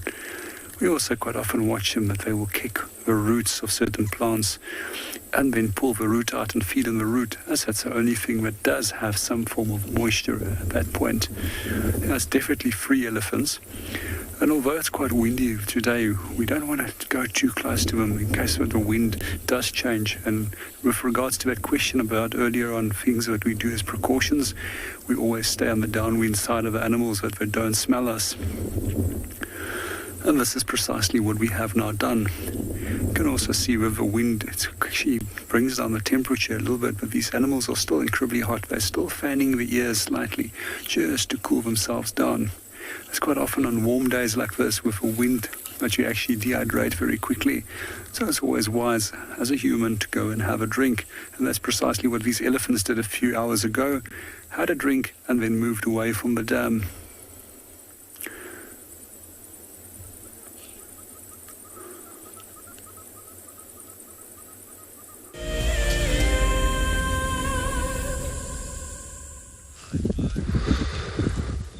So we're still sitting here at the dam, but looking at these beautiful hippos.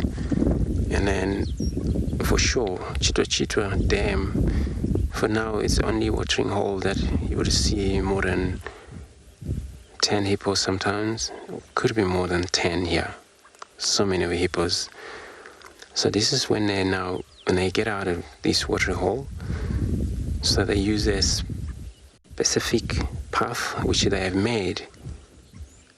During the time they're always moving forth back into this water. So that comes warned perfectly for them to be able to use, even useful, because they have very short legs.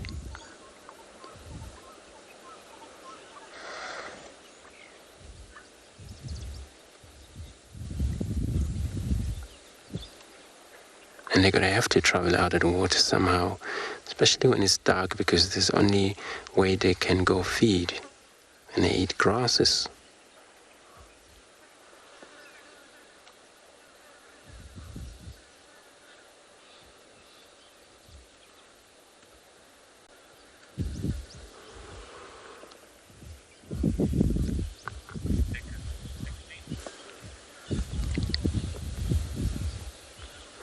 So this one is still riding on the mother's back for the access to the air, to breathe, but also taking a nap if it's possible there. The mother, she has just submerged down there, but she also making sure the young one, it's always a little bit the heads up.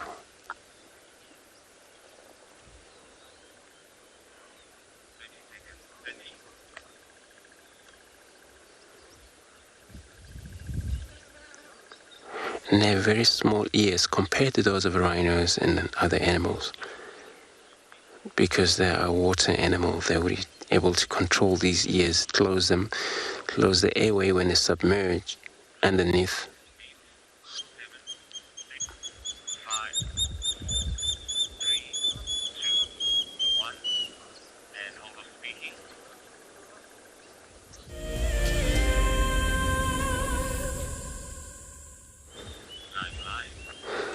Such a beautiful waterhole. By looking at this, we're sitting on the southern end of the dam, but all you see, it's just a magnificent view.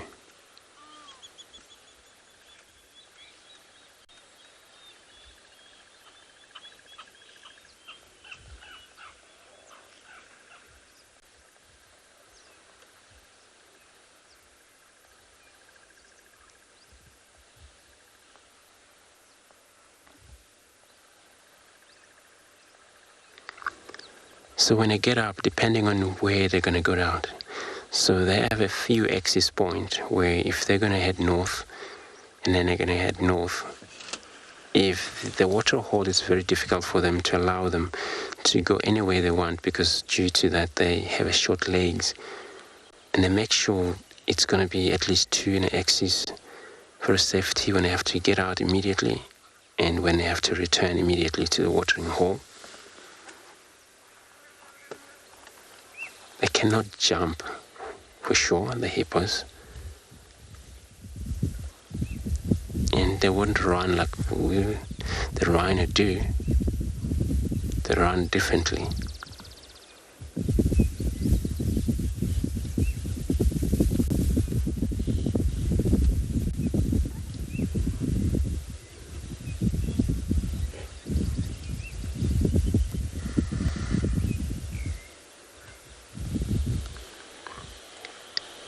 And they have a very strong canine tooth, which these are a weapon, and it can be about 60 centimeter, especially the low in size. And this is actually what they would use them for fight. Then it means that male and female would have those one.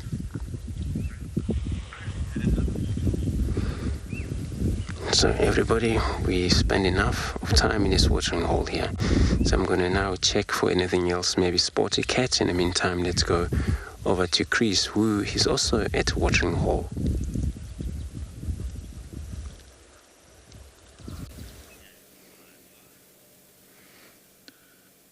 From one waterhole to another, like we promised, we will be moving from waterhole to waterhole, and we're now here at Twin Dams, and we just found this hammerkop.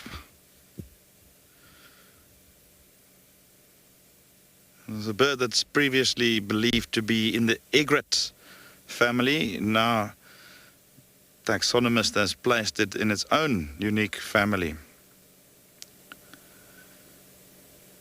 For those who are not from South Africa and not familiar with one of our languages here, the name hammerkop literally translates into hammerhead, and one can clearly see why. And very large hammer-shaped heads.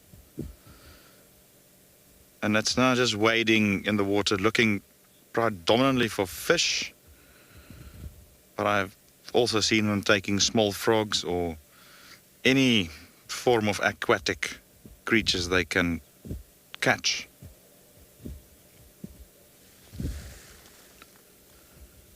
It's a very odd shaped head. I think one of the most descriptive names for a bird. Hammerhead or hammerkop.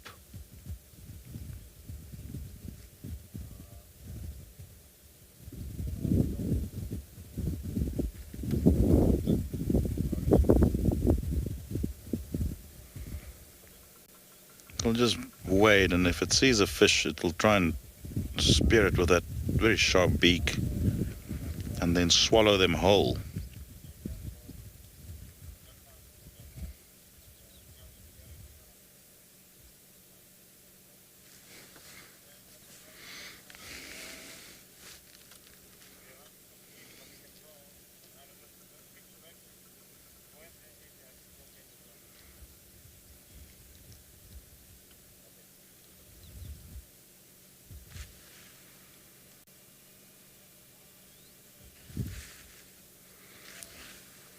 Obscured by bushes, we are just going to move 1 meter forward.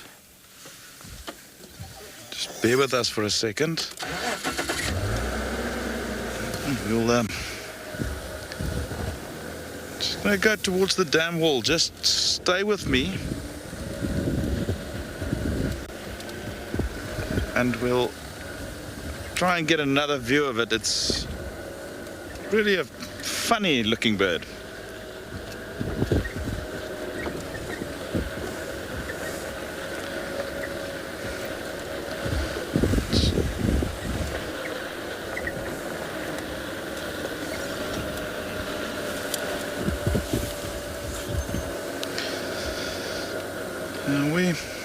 So we're gonna be leaving this helmet cop. He's just gonna continue wading, and we will hopefully be back soon with something very exciting. Hopefully, I know Andrew is looking for spots, and I think I would like to just head back to where that pack of dogs was seen this morning. Now we know that they have moved off our traversing area, but you never know. Let's go and see what happens there.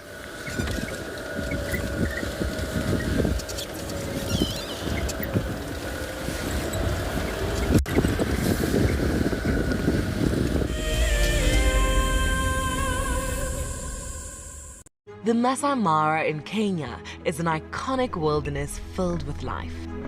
Its inspirational beauty has captivated our hearts on WildEarth for many years. While this season of the world's greatest migration has been missed, WildEarth is preparing a spectacular comeback in 2022. For the first time ever, WildEarth will be running expeditions to Kenya's Masai Mara throughout the 2022 migration season. Hosted by David Githu and Isaac Rotich, you could be a part of the team that shares the WildEarth migration with the world, live on WildEarth's daily safaris.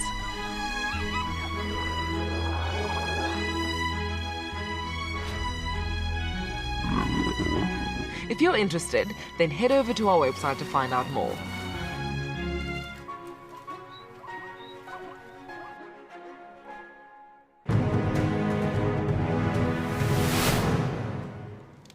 I turned to Shaun and I saw that she had this panicked look on her face. Either she was afraid that something had happened, or she was afraid that she was going to miss out on something. But instead of her missing out on those lions, we drove up next to them and I switched off the car so that she could hear what was going on. Now, these lions had killed a kudu, and she could hear these two cubs, both 8 months old at the time, busy pushing and shoving each other out the way to get to the best parts of the meat.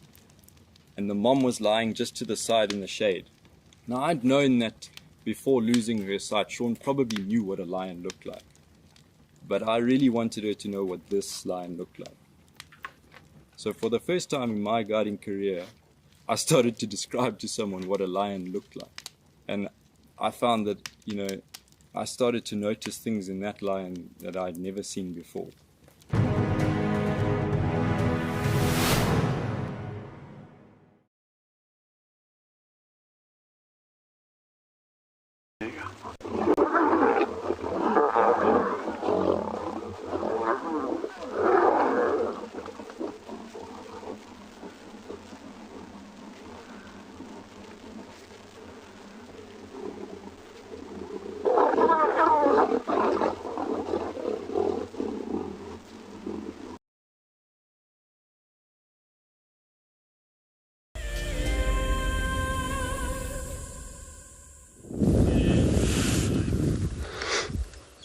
So we're just trying to hope that, we can actually have another visual of that fish eagle that actually flew across and then perhaps went land. Somewhere there's another one. So flying there. Pretty active birds, especially when they're doing their own things, which is they use a side. Of course, this is when they spot a fishes that are visible around the top surface of the water.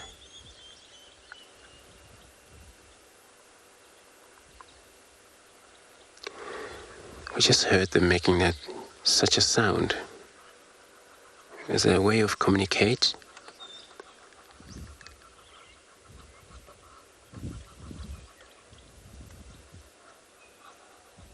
And there's a male and a female usually in this watering hole that we've been seeing. And then a few days ago, they were actually mounting, which perhaps we're looking at maybe nesting soon. And a quite big bird, a wingspan, stand on 190 up to about over 200 centimeters. So they're quite big. Yeah, fly off again.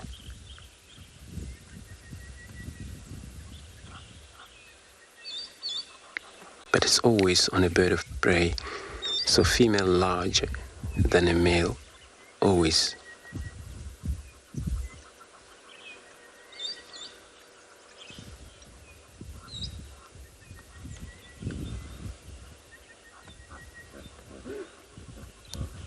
Even though they're actually a couple here, it's amazing how they don't actually stick together for very long. Each one would have its own axis to the far side, so there is no competition, because it has to be a competition when somebody has access to the fishes and then somebody we may love to probably share. This is where they would actually won't love so much to share, when it's like a very small fish.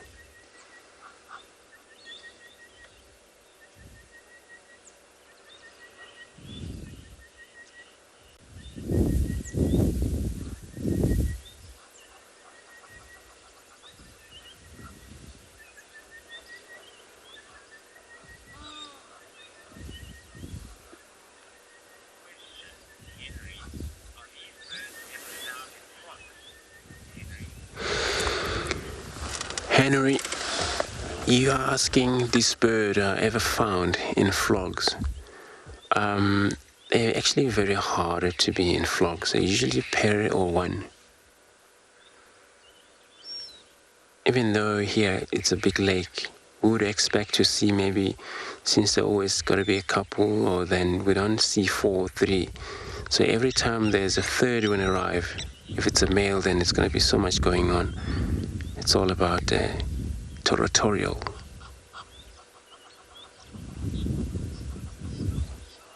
So you always see 2 sometimes. So they never actually congregate in a number of maybe 5. No, I haven't seen them that way.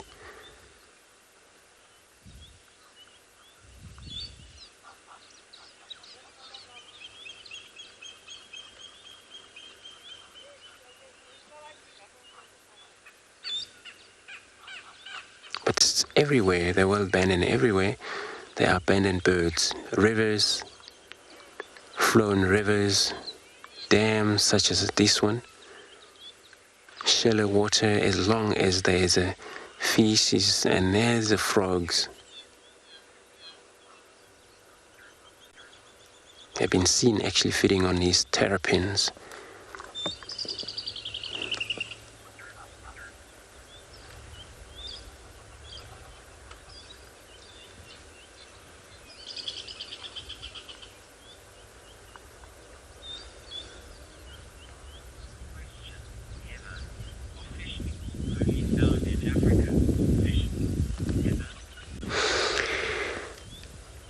Heather, you're asking a fish eagle there over 5 only found in Africa, in part of the Africa. Some part you won't find them. but they are not everywhere in Africa. It's part of Africa where this area we're at, most likely to the west and southwards. It's where you find them most.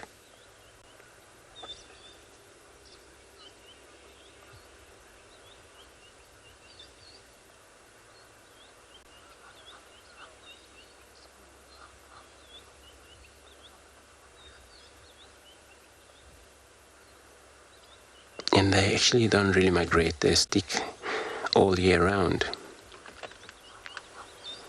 And then during the breeding, they only lay 2 eggs.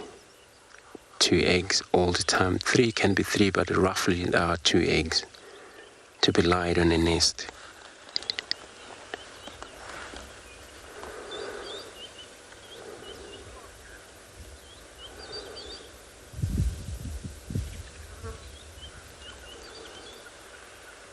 So in all of the bird of prey, such as in all the eagles we have, of course we have various eagles out here, such as marshall eagle, but those one you won't see participating in a watering hole.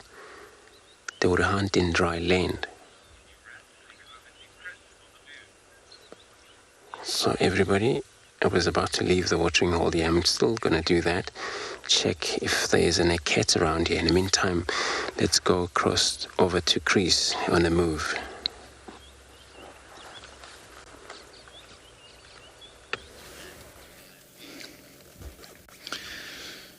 Well, we've moved back into the area where the wild dogs were last seen, and there has been reports that they might be on the boundary, and we are investigating. And from our calculations, I think we are in the area at the moment.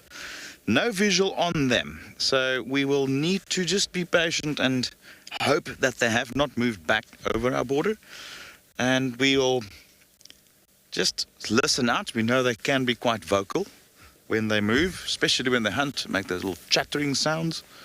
And we will just keep on waiting, and hopefully we will see them. We'll also move up and down the road a little bit, look for tracks crossing back over, and if we are extremely lucky, we might find them. Knowing wild dogs, they do move quite fast when they start moving. And that will be our challenge, is to, should we have fresh tracks, is to catch up with them. They only have one gear, and that's forward and quickly.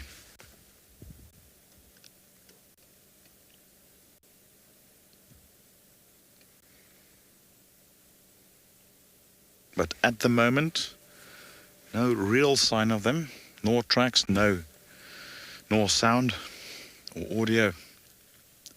But we're patiently just listening and trying to employ every sense that we have to at least just get a lead to their whereabouts.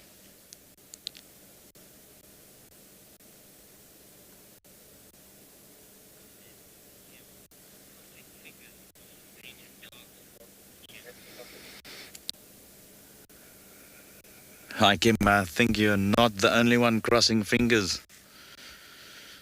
Myself and BK, and I think everybody who's with me today are all crossing fingers for the dogs.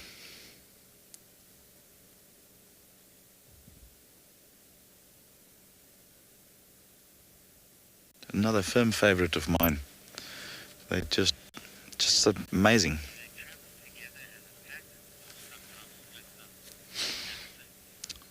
Alison, very good question.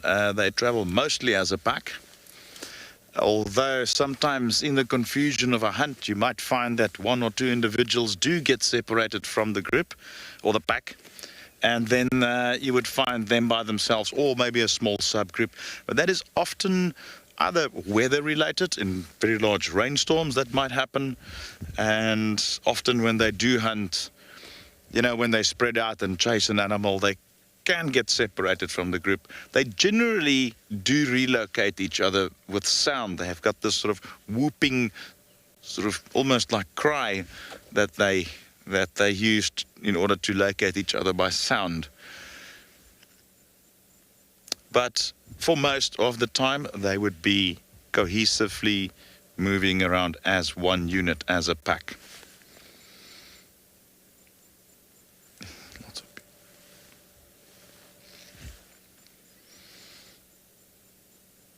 It's so tranquil. Just sitting here and just enjoying it.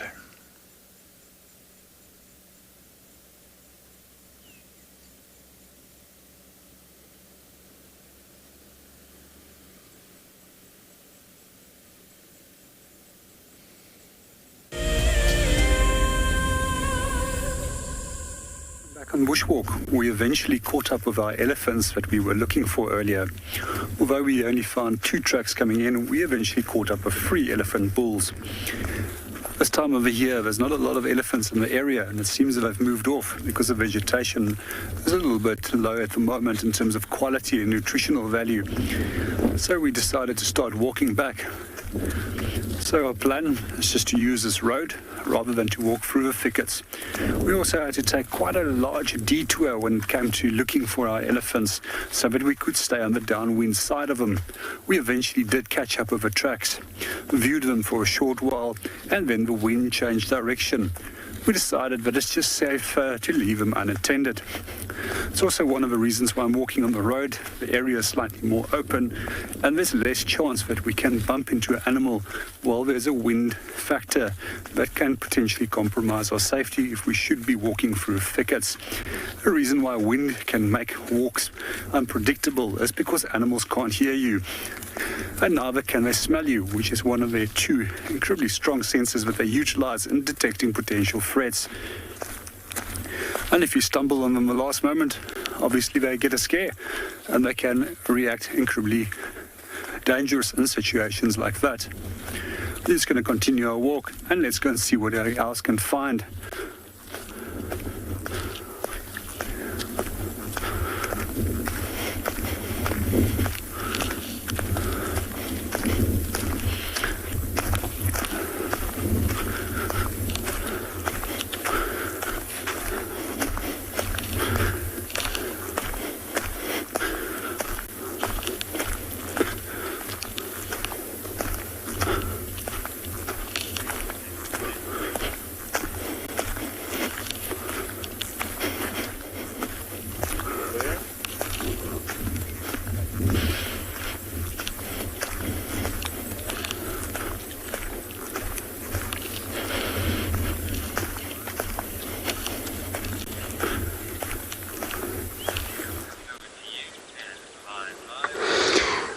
So we are stopping here looking at these beautiful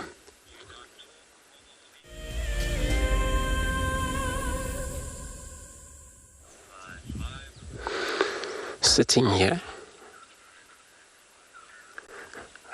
looking at these dwarf mongoose up and forage. It's getting actually slightly late for them. They may have to look for a mound to sleep on. Was a few of them that already went into that cover there.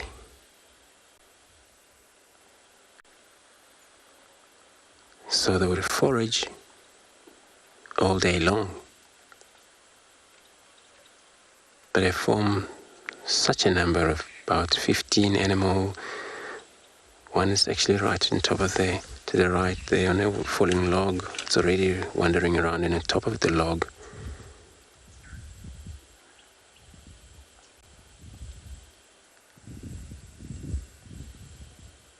They're actually on search, so they would feed on the various insect, beetles, and they would kill some of a skink, such as a lizard, snakes as well. So those would be on the menu if they're ever around here.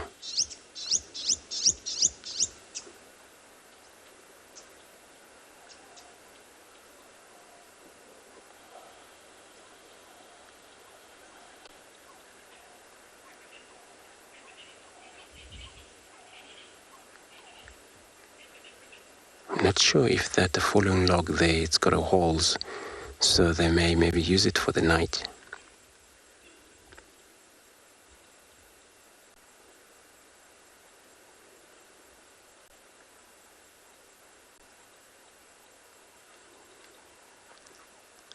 And they're very interesting small creatures as a dwarf mongoose.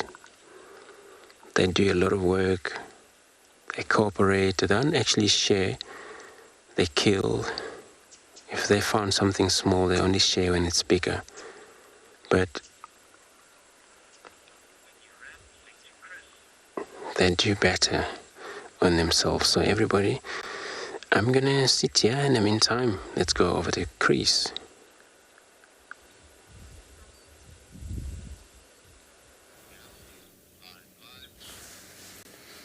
Well, would you know? Found them after all. Though I can't take the credit for it this time. Well, firstly, the credit needs to go to Andrew this morning, who found them initially. And I just basically followed up on a report that we got from somebody from the outside who saw them on that road where Andrew left them this morning.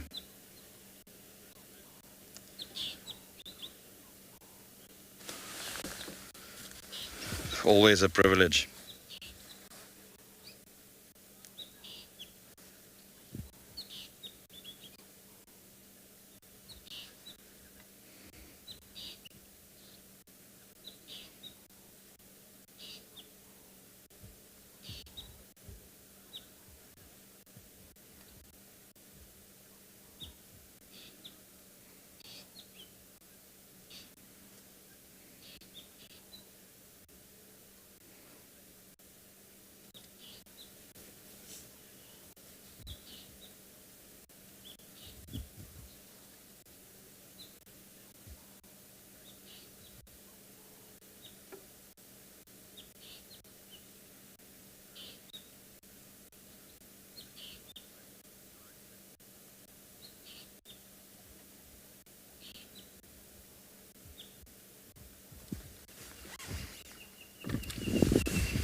It's an animal that's on the endangered species list. Estimates range between 3,000 to 5,000 left in the entire Africa, which is rather sad. And that is due to several factors ranging from habitat destruction, denial of habitat by humans in moving in there, agriculture, and then more importantly disease. And as people settled in Africa and brought foreign diseases like canine distemper and rabies, it decimated the wildlife, well, wild dog populations in Africa. Fortunately, we are right here. You are with me in the Greater Kruger Park, right here at Djuma, where there is still a viable population of wild dogs, still holding on and thriving.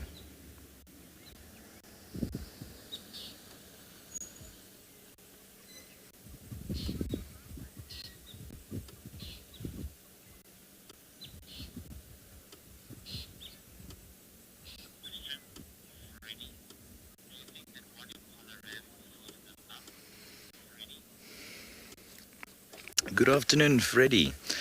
Well, one impala ram is very likely good enough for one day, but wild dogs have a very, very fast metabolism and their energy needs is very, very high, much higher than that of leopards and lions and some of the other larger predators. So therefore their frequency of hunting and eating is much higher. I suspect they might probably sleep here until it's dark, perhaps they might start moving just before sunset. Remember, they're not really nocturnal hunters. And the fact that they haven't hunted yet tells me they might try and set up an afternoon hunt. But on the other hand, it is a very large impala male, and it's not a very large pack. So it is adequate. Whether it's 100% enough, I'm not entirely too sure. I have seen larger packs hunt 3 times in a day, during which they took 2 impalas and 1 warthog in one day. And this was back in the Kalahari. And that particular pack also had quite a lot of youngsters, puppies, when that also necessitates them to hunt even more than what is normal for them. They look quite relaxed, so for now it's a stable sighting.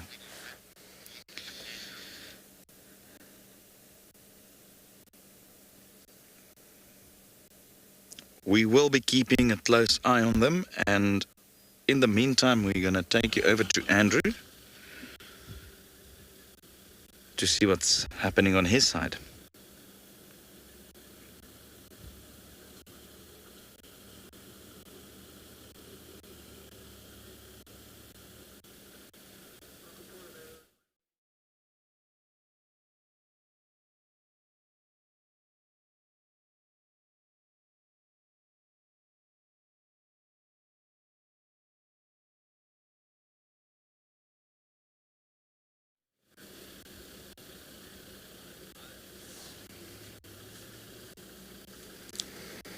Well, they're definitely just sleeping a little bit.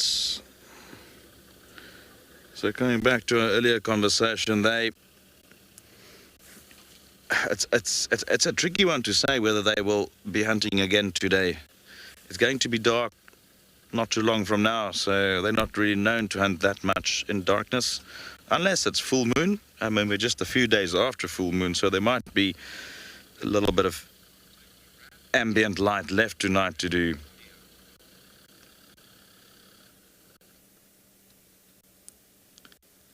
And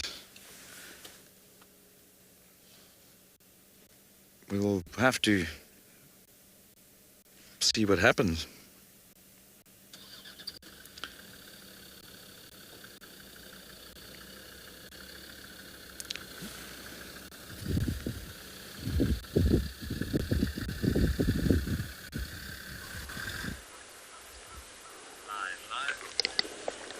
Big apology for those little bit of a technical issue that was happening, but yeah, you're back with us anyway. We still have beautiful size male waterbuck. Not only one, there were a few of them. Some of them are still in the bushes.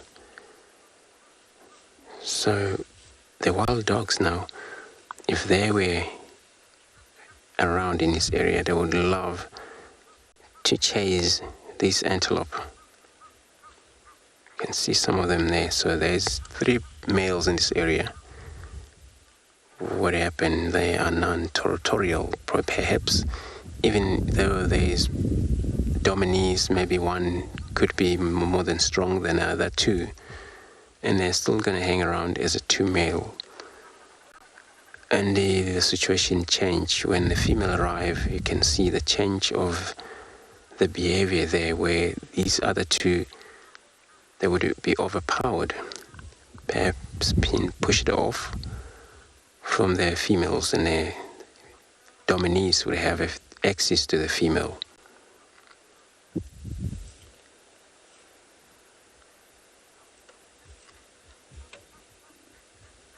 They love water, a waterbuck, and they use water actually for self-defense.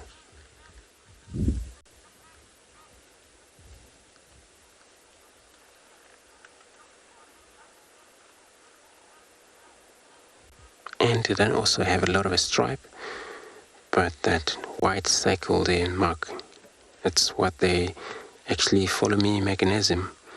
This is when they move through the darknesses, and they will be able to follow one another that way.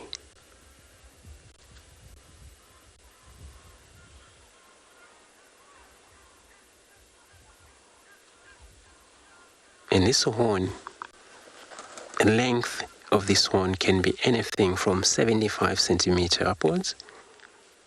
Some they can sometimes be shorter, some are well developed, depending on the gene pool in that animal. But these one that we can see, they're very long.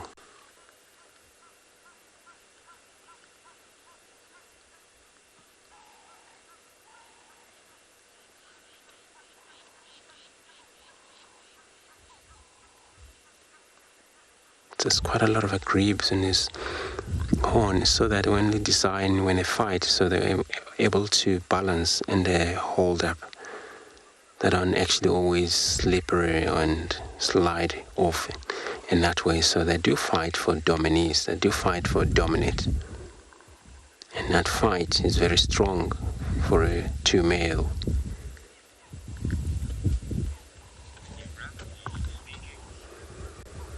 So everybody, I'm still on the look for the leopard. That's why I'm stopping for any of the antelope around. The Masai Mara in Kenya is an iconic wilderness filled with life. Its inspirational beauty has captivated our hearts on WildEarth for many years. While this season of the world's greatest migration has been missed, WildEarth is preparing a spectacular comeback in 2022. For the first time ever, WildEarth will be running expeditions to Kenya's Masai Mara throughout the 2022 migration season. Hosted by David Githu and Isaac Rotich, you could be a part of the team that shares the wildebeest migration with the world, live on WildEarth's daily safaris.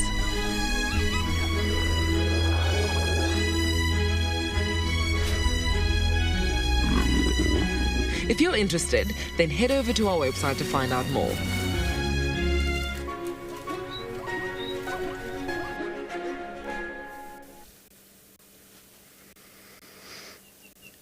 Virtually no change, and just a little ear that flips every now and then. But rest assured, as calm and sleepy as they appear now, they can go from this total sleepy state to full-on action in the blink of an eye.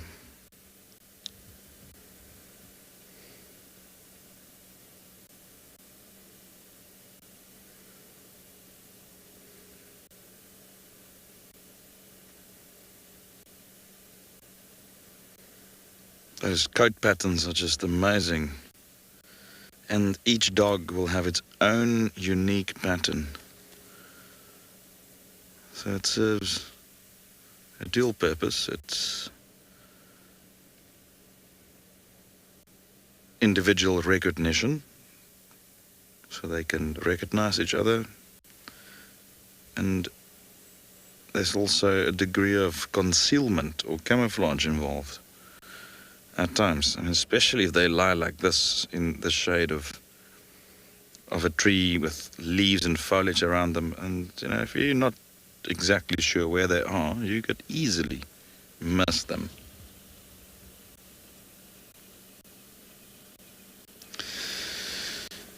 Now, looking at the way this one pants, and it's not that hot at the moment, it's definitely cooled down a few degrees, so it's very likely because of the full stomach. And going back to the earlier question about whether that Impala ram will be enough, at the moment now that I have been able to just scan through them and assess them with my binoculars, I was able to note that quite a few of them are panting as well. Not every single one, but you can even see some of the stomachs bulging. So it does appear that they had a very good meal this morning.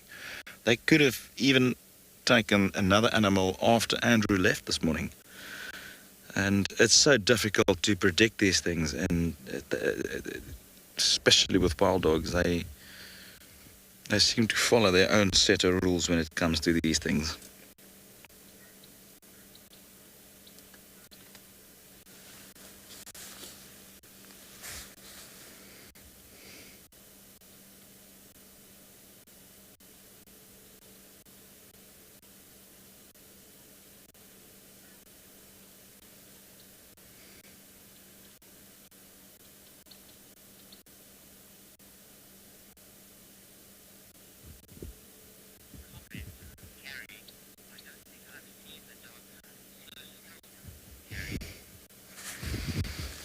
Hi, Gary. Yeah, no, they do often after meals sleep like this, and it all depends on when you encounter them and when not. And unlike, look, they are much more active compared to lion.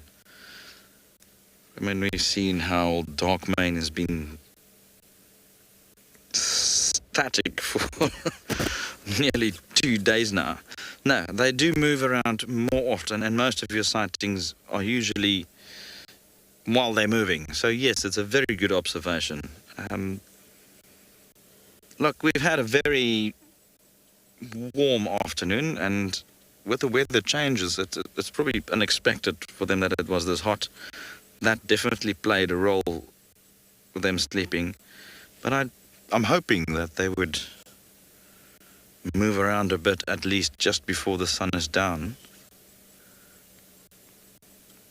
You can see from that golden light we are heading towards sunset.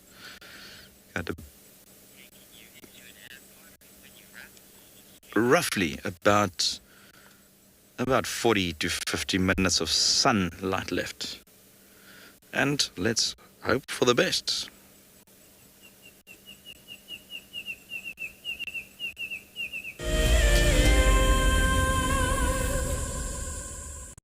As we celebrate Women's Month in South Africa, we acknowledge and thank those women committed to conservation, working tirelessly both on the front lines and behind the scenes.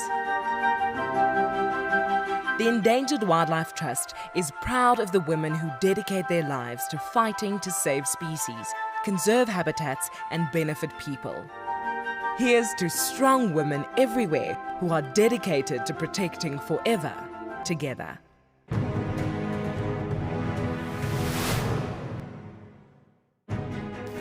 Here at the Advanced Rifle Handling Challenge, which is actually lots of challenges in one to gauge the contestants' skills at different distances and different speeds. This is probably the challenge that the contestants are the most nervous about. So let's get them locked and loaded.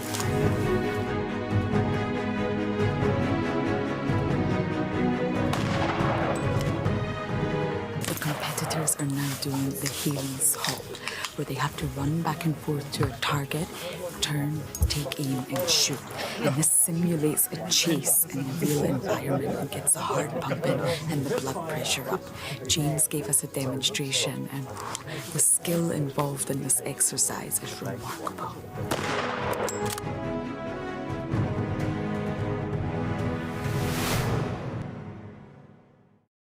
I've seen something I've never seen here before.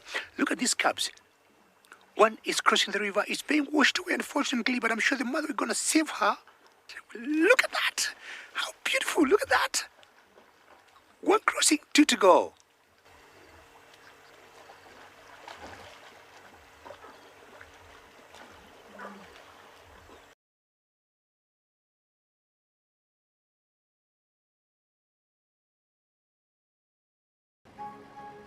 I love being a cam op for WildEarth. The animals coming right up close to you, especially like lions. Sometimes you get nervous, but you have to go with the flow.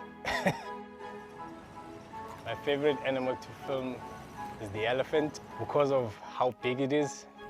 But when it's really up close to you, it's one animal that you would say, I really respect you.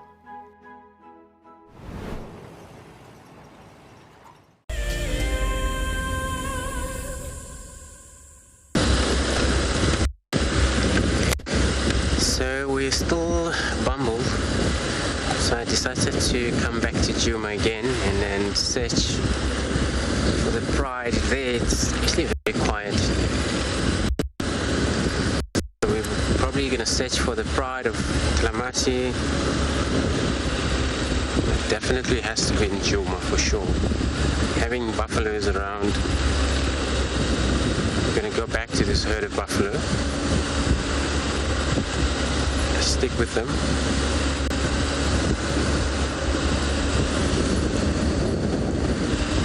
Perhaps get lucky. Seeing the pride approach the buffalo there will be very interesting, I think.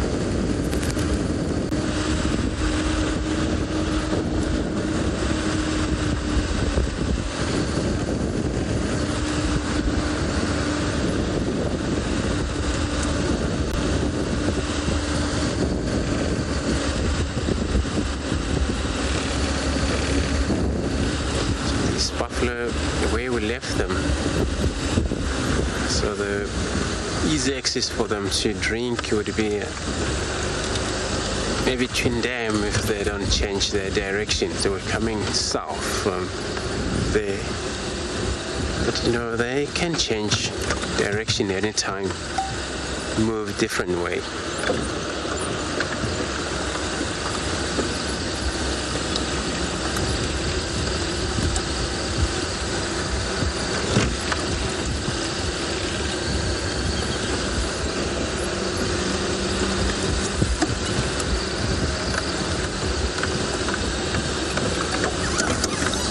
Since they haven't actually been followed by any of the lions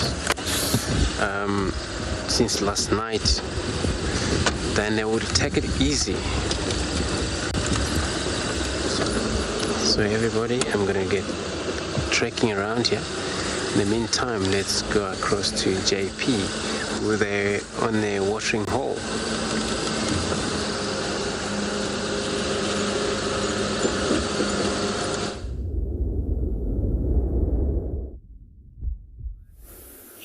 Welcome back to Bushwalk. We're back at Leopard Dam and enjoying that last little bit of sunlight and looking at the sun reflecting on the water. We're just going to hang around here for a few more minutes and see what happens. And meanwhile, we're going to be quiet so you can just enjoy the surrounding sounds of nature.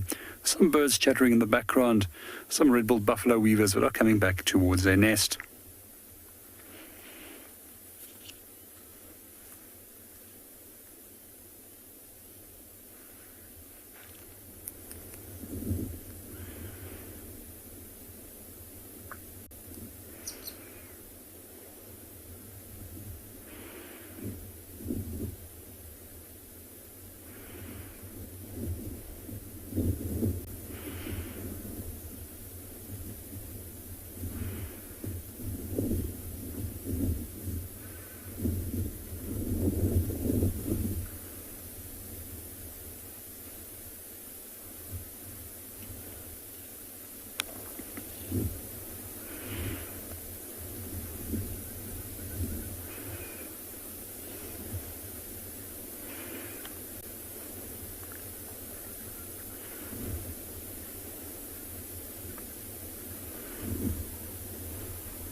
Good afternoon, Megan, and welcome to the show. You are right, it does look like gold. And that's also why they refer to it as a golden hour, and that's a very important part for photography.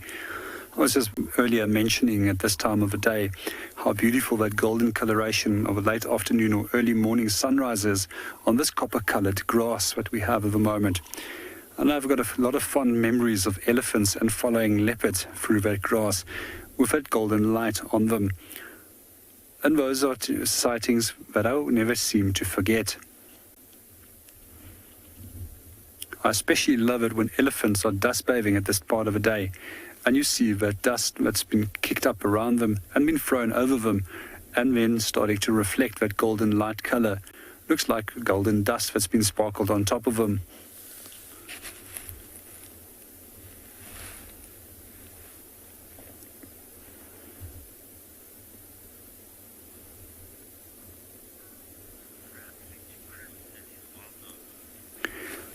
We're going to stay here and enjoy the sunset for a little bit longer, but let's go and see what Chris and the dogs are up to.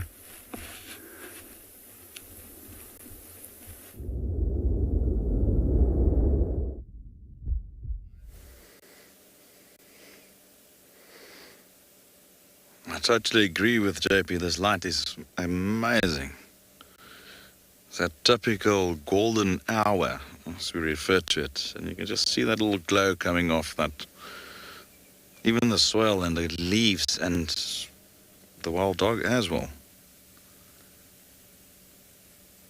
And yeah, no change again. But we will wait it out and We have about 15 minutes of sunlight left from where we are,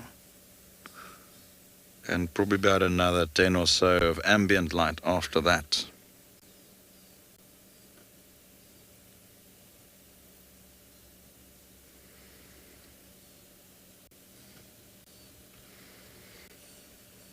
Now, one of my hobbies is photography, and this light just makes me so excited. Because it's just any photographer's dream to play around with this type of light.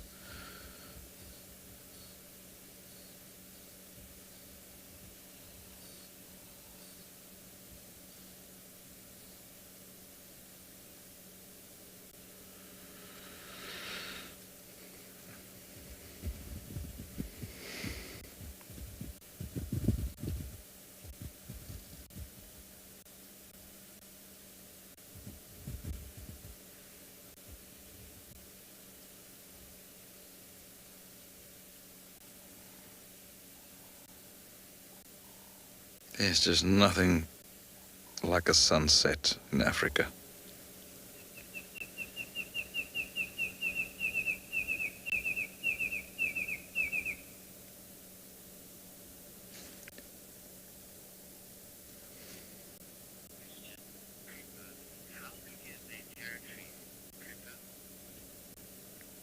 Good afternoon, Cooper. In the greater Kruger region, which the Sabi Sand and ultimately Djuma forms part of, the average home range of a pack of wild dogs is about 50,000 hectares. So you can imagine that is 100,000 soccer fields, to put it into perspective.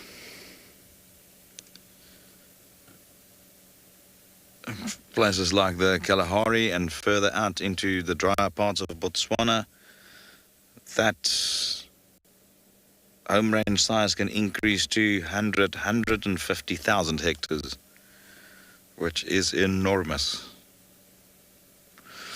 Now, just on that subject, now wild dogs are not territorial as such, so therefore that area of theirs will not be called a territory, but a home range. So the difference between home ranges and territories is that territories and home ranges are a living space in which either a group or individual animals live, whether it's a group animal or not. And a territory is essentially a home range that is actively defended against other groups or members of the species. So wild dogs are not strictly territorial, so they don't necessarily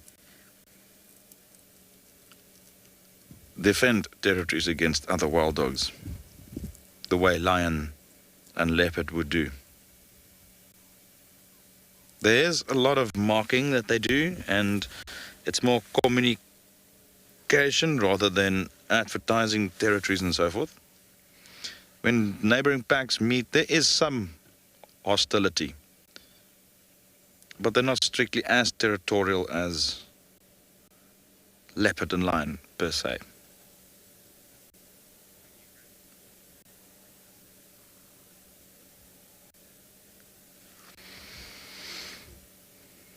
Well, it seems like slowly but surely there is some activity.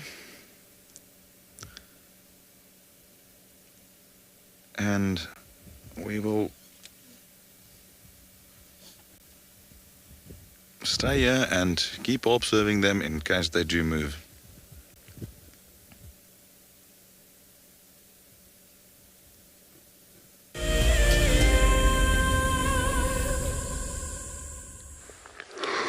So we came to Treehouse Dam here. Such a beautiful, the sun, it's just still above the tree, but it's going to be a beautiful sunset of a day.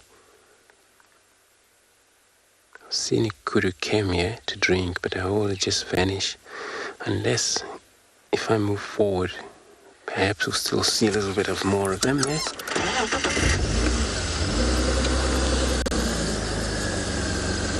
So many of the antelope species is so important that they drink in this time of a light before dark. That a young male kuru still have a lot of this oxpecker. Now when we saw the waterbuck, was none of the oxpecker birds in that animal back there. But here, there is oxpeckers. Oops, looks like the slender mongoose that ran to the right, but it's perhaps, yeah, it's still there.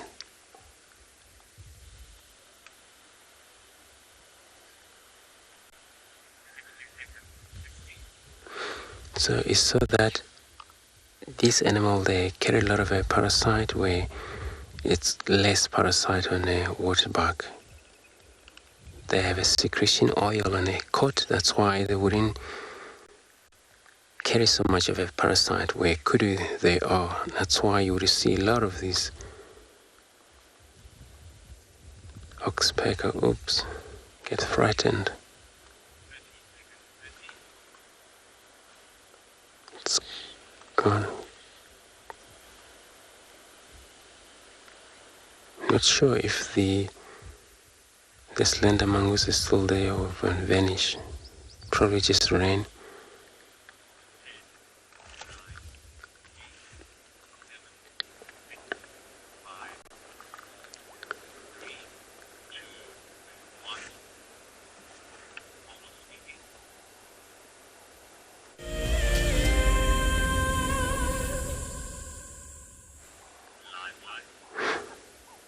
So we saw a little bit of a glimpse of the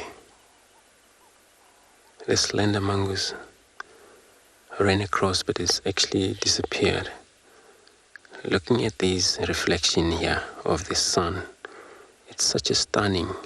If we can just take a listen to an audio of the birds around.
It was a stunning, beautiful audio of all these birds.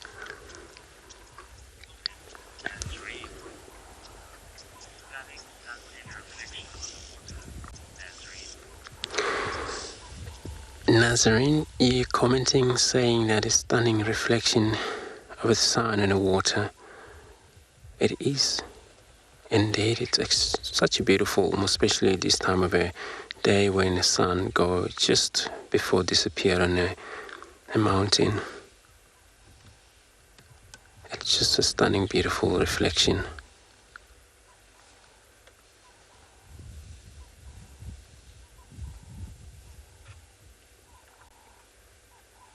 And this is actually perfect over the day. In the afternoon, when the sun goes down,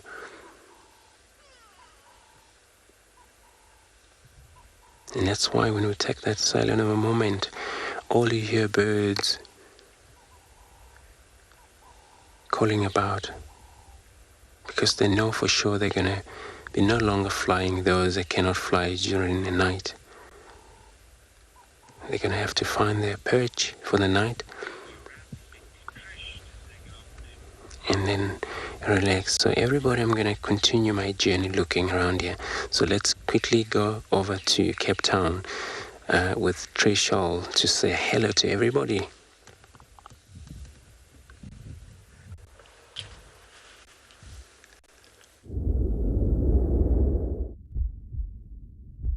Hi everyone, welcome to the seaside. We're here at Cozy Bay, and in the distance we've got some lovely seals hanging around, some cormorants, and the tide is very, very, very high, which is why we're standing quite back, Jason and I.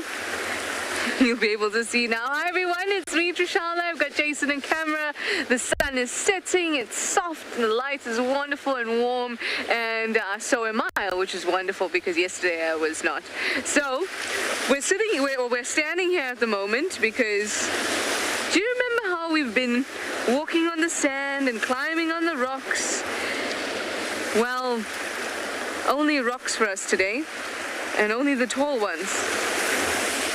Our beach has been eaten by the waves, and every time I come here, it's usually during a low tide, or at least coming out of low tide or going like medium tide, quite out of high tide. So I've never seen it like this, and I always see a whole lot of debris washed up on the high tide line, and I think, whew, I've never seen it get this high. Well, now I have. It is beautiful to watch though, and the sound is wonderful. So let's take a moment. I mean, I'm thoroughly enjoying myself. The sun is so nice, the rays are so nice and soft, and I see birds perched on several rocks, the seals, these tides coming in, the sound of the waves. I'm really enjoying myself. So I'm going to sit on this rock and stare at the beautiful scenery with all of you.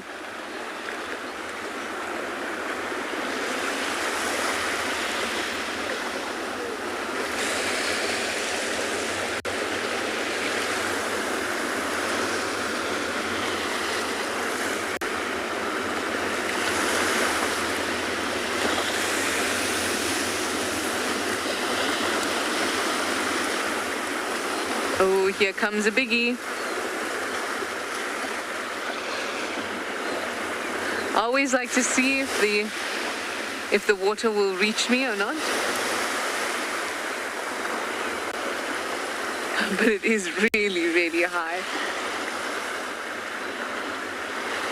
Of course, this means that a lot of the time rubbish gets thrown ashore as well, but I've done my bit of collecting. Oh, here comes a biggie.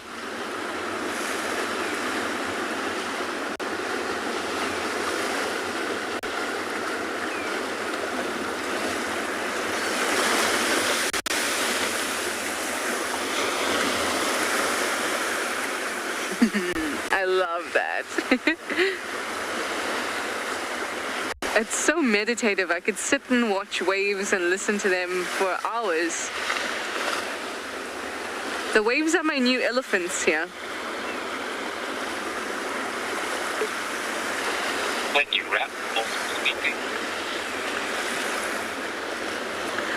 Wonderful. Well, I hope that we'll be able to explore a little. Otherwise, we're just going to have to kind of stand in this spot and see what happens. But either way, I'll be with you.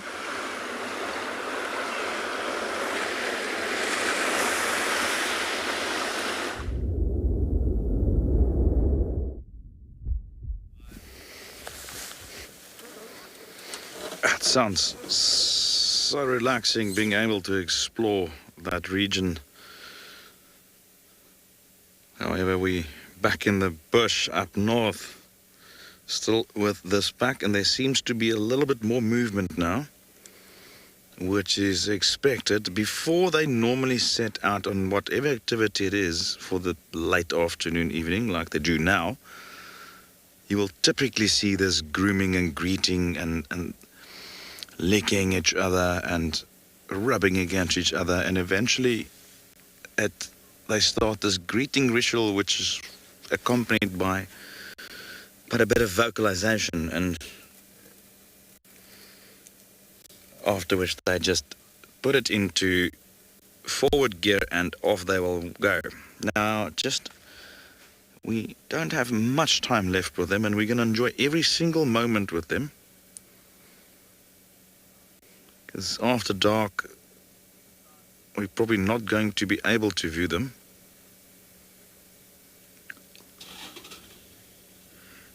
And they are very likely to either move out of our area or into it, in both cases it's extremely dense bush, so it will be very difficult to stay with them should they move into the bush where we are now.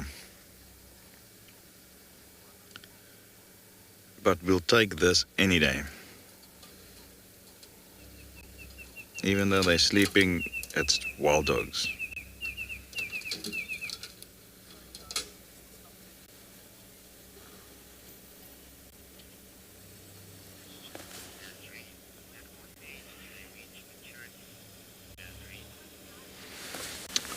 Hi, Nazreen. They normally reach breeding age at roughly about a year and a half and older. But their social structure will prevent them from breeding if they don't become an alpha male or female. Now, a pack is led by an alpha male and female, and they're the only ones that will breed in a pack. So young wild dogs will, in all likeliness, not breed until they themselves have moved away. Especially the females do that often. The males tend to stay with their natal pack to a large degree, and the females, youngsters, once they reach a year and a half, sometimes earlier, they'll move off and they'll join up with other packs. And then eventually, if a female does not become an alpha female, and this is through dominance, at times challenging other females, but sometimes there's also a bit of inheritance involved there. But the order of the day would be you'll need to become an alpha female of a pack in order to breed, and the same goes for a male. You'll need to establish yourself as an alpha male. Because within a pack scenario, they are the only pair that will breed.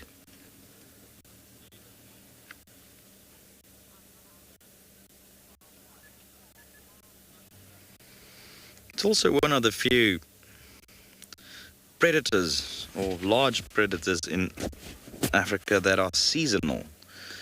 I mean, we know lion and leopard do not really have any specific breeding season.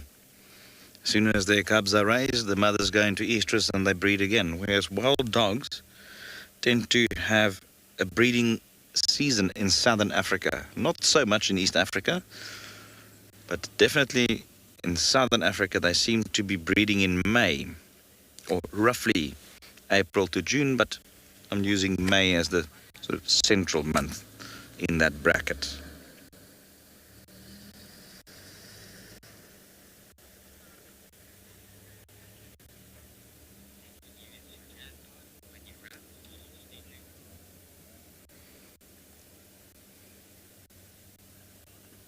Just again a privilege every time you see this critically endangered animal in real life.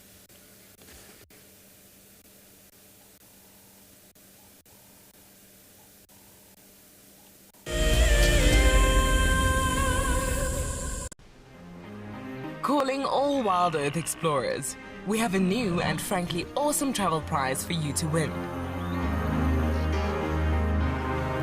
And Beyond Phinda Private Game Reserve encompasses an impressive 28,000 hectares of protected wildlife land in KwaZulu-Natal, South Africa. As you have seen on WildEarth, and Beyond Phinda showcases one of the continent's finest game viewing experiences and is well known for close-up sightings of the elegant yet elusive cheetah as well as the rare black rhino.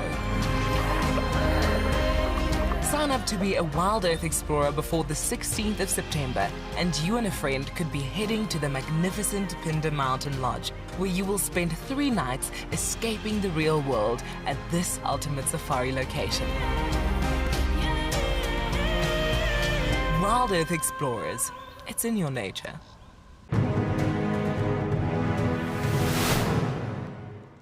We got there, he had probably moved a couple of hundred meters down the river and was about 10 meters from this causeway. So I radioed the lodge quickly and just asked them to bring a Land Cruiser around and some tow straps. So we thought we were going to try be heroes and save this giraffe. And now a big bull, probably over a ton, he's a big unit. Got the tow strap one side of the giraffe and managed to get it around him with the boat, and the other edge of the tow strap obviously back onto the bank. So we made this U around him because he was lying quite close to the bank. And yeah, we put that Land Cruiser in low range and we just gave it hell and pulled that giraffe, and the tow strap slipped up and we thought, oh no, it's going to slip off the top of the head, and it caught on his ossicones top.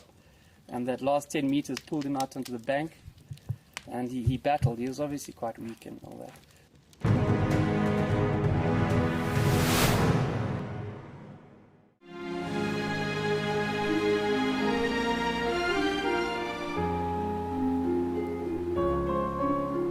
You are cheeky. That was a brave decision. Amber Eyes is... Oh. That is so magic. That was absolutely wonderful. Amber Eyes just gave that cub an enormous hug. Expect the unexpected here on WildEarth daily.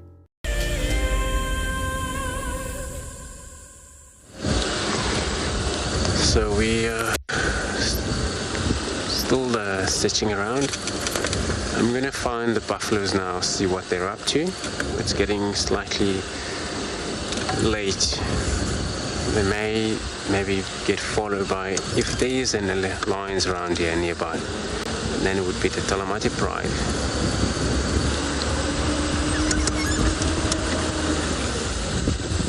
So it's just gonna go and see what they are doing.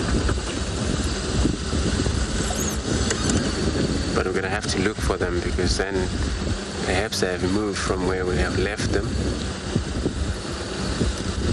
It was still quite warm there, a little bit, so now, but they will be maybe practicing that movement around here. Perhaps go back to the Gary Dam later on if they feel like returning back there for a drink.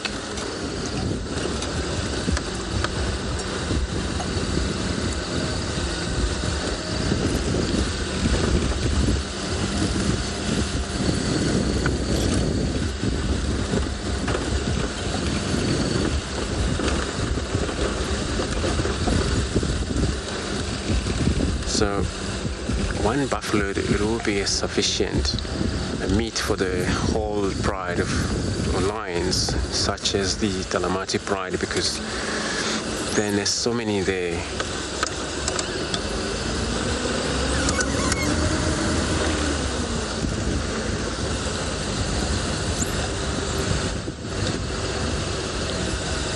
If they hunt one down, of course it's going to be so many of the meat.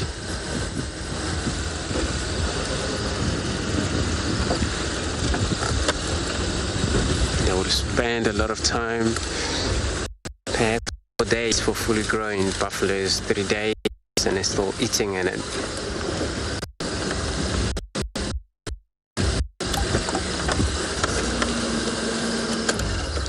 So this is what we're going to be doing. So we're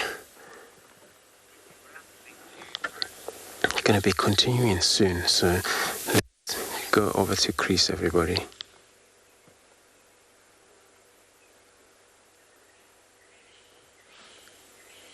we go. Well, we're slowly seeing one after the other getting up, and remember, this can happen very, very quickly. Once they start moving, it is quick.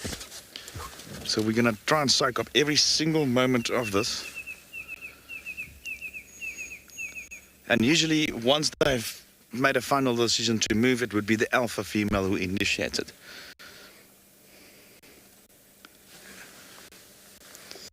And I don't know this pack well enough to be able to say which is the alpha female. And they are definitely moving. And I have to mention that it will be very difficult to stay with them if they do move into the bush.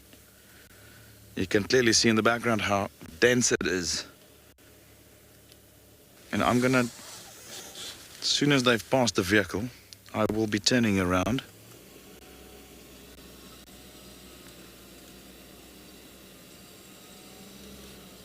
Wild dogs are very popular amongst people on safari, so there is one or two other safari vehicles present.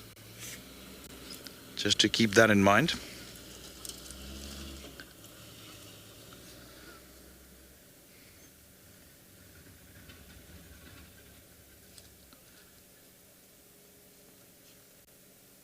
Quite a sizable pack. And like I mentioned, this is the first time I've seen this particular pack. I'm not sure if I might have seen them elsewhere in the greater Kruger beforehand and not knowing it, since they do move over very large distances. But from where I am now, I can't say 100%. It will take me a bit of time to figure out who they are. I'm sure there could be some viewers who can tell us which pack this is. But you know what, it's wild dogs, and they are here.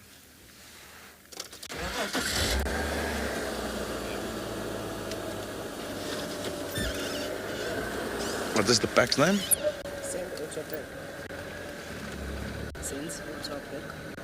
Warthog pack. Okay. I can't hear.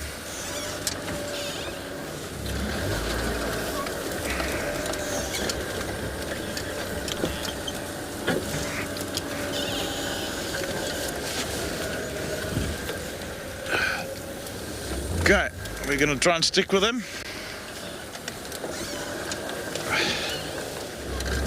The sand pack. Thank you. That makes perfect sense. Now, we always try and remain stationary when there's a sighting, purely to limit stress or potential disturbance to the animal. Obviously, it's moving now. The only way to maintain the sighting is to move with them. And we have a very little time frame left, small little window, to enjoy this to the fullest.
Just note how visible that white tail is. I mean, that is a following mechanism, a marker. You know, if they move through the bush, so they can easily just follow that visual marker, especially when they run. We're going to be quickly going to Andrew. to see what he's up to. And as soon as we have any further developments, we'll bring you right back on board.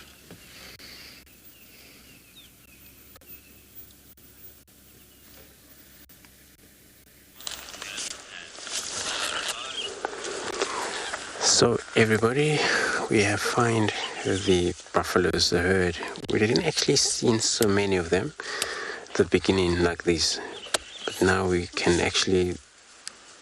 see many of them as yesterday. This is actually part of the herd from yesterday, but it's so that they're well spread around in this bush.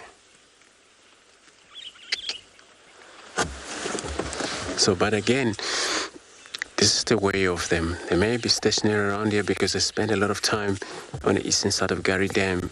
If it happens that Talamati around, perhaps it's going to be the lions coming into the area here trying to hunt them down. But for now, they all just take it easy. They're so relaxed though.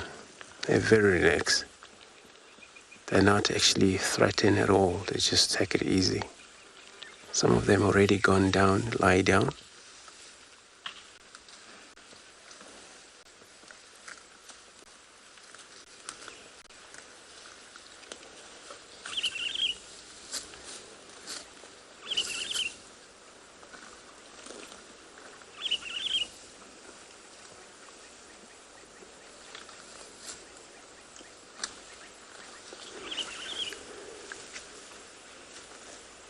They're all like Cape buffaloes.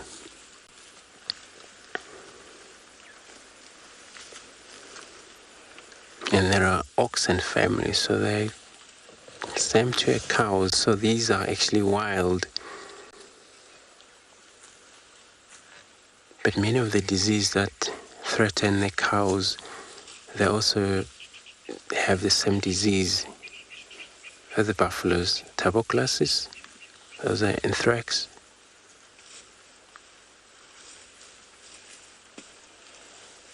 They can sometimes disturb the buffaloes, these diseases.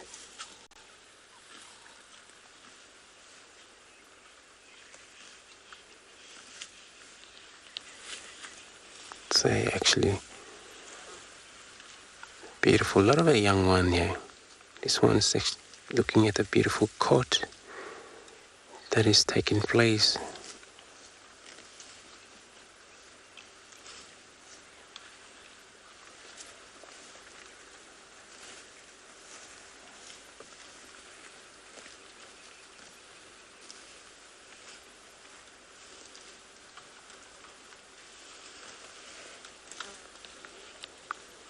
They've been spending a lot. I'm not sure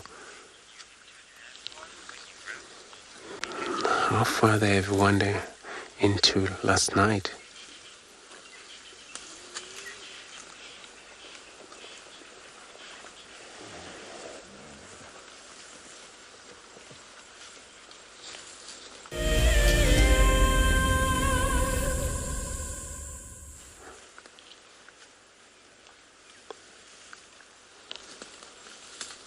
If this is actually the spot for them, that's where they're gonna settle down for the night.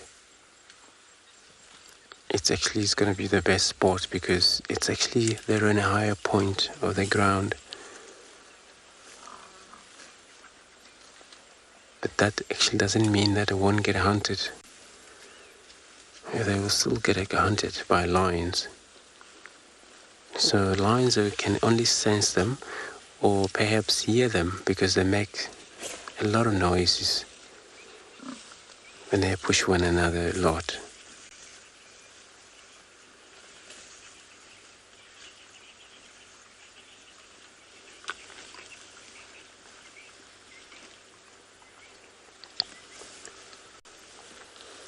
A lot of these females, their horns are not actually balded up. You won't see element on these because the females, and the males are the one you would see the element there. It forms very harder, such element. So that the male, they fight quite a lot for a dominant.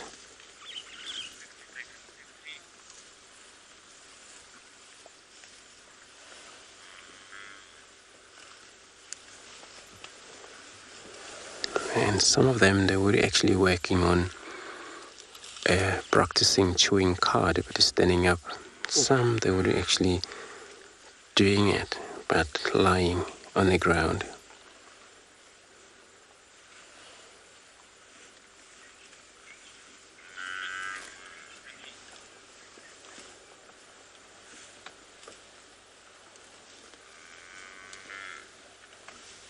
It's quite a lot of them here. So they will eventually congregate even more, get closer to one another when it's dark.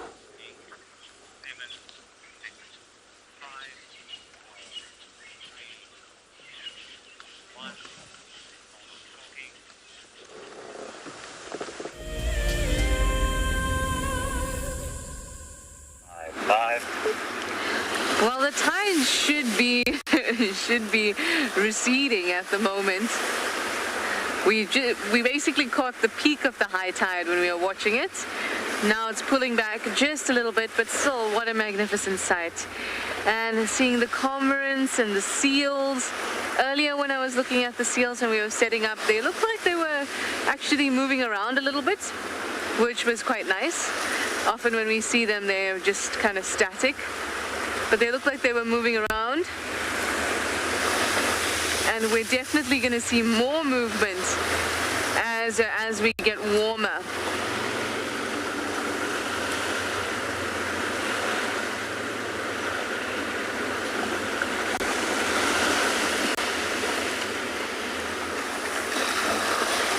There are many large colonies, or well, not many, but there are large colonies of seals around the coast, but they will become larger and we'll see more of them, especially around October when they start to kind of, especially the males will haul out onto rocks. Now ordinarily they might have hauled out onto land, but given all the development over so many years, they now just haul out to rocks. And the males will start establishing territories there. Then in about a month later, the females will haul out to the rocks, and then the males will collect them in a harem. And that's why it's very important for the males to first haul out and establish the territories before the females do, because if they don't have a territory, they're not going to have a very big harem. That's a very fundamental problem when it comes to reproducing. And then a couple months later, well not a couple, about 8 months later, you will have little pups. So it results in just one offspring per year. But there usually are very many of them, because all the cows that are in the colony are likely to be mated with. So it results in lots and lots of meh, meh, meh. That's the sound of the little pups. Very, very cute. You also get a lot of deaths around that time, for obvious reasons. Those are very vulnerable life stages for an animal. So it's a time when you do see an increase in the death rate. But it's also a time when the population increases, especially for seals, where it's been a bit of a success story. Obviously, getting away from the coast has been beneficial, and there being fewer white sharks around for a substantial amount of time has also meant that they were able to survive. But speaking of white sharks, we have actually had more occurrences of white sharks recently, but certainly not the amount or the population that used to be.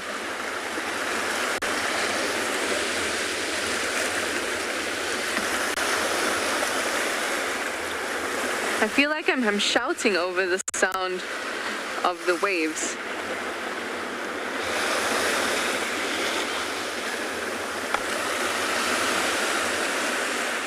Now, Joy in Hong Kong. Hi, Joy in Hong Kong. You wanted to know how different is the Atlantic from the Indian Ocean? Certainly a temperature is a big one. The Atlantic's been about 13 degrees and the Indian Ocean that I grew up around, always around 20, 22. So temperature is a big deal. Anyway, we're going to go and watch the sunset in a bit and share that with you. Hopefully we'll catch some other interesting things along the way. The Masai Mara in Kenya is an iconic wilderness filled with life. Its inspirational beauty has captivated our hearts on WildEarth for many years. While this season of the world's greatest migration has been missed, WildEarth is preparing a spectacular comeback in 2022.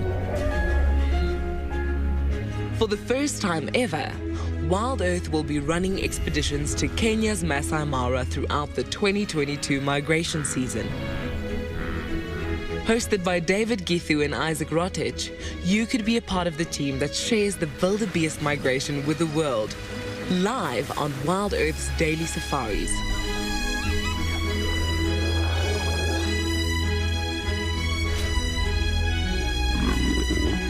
If you're interested, then head over to our website to find out more.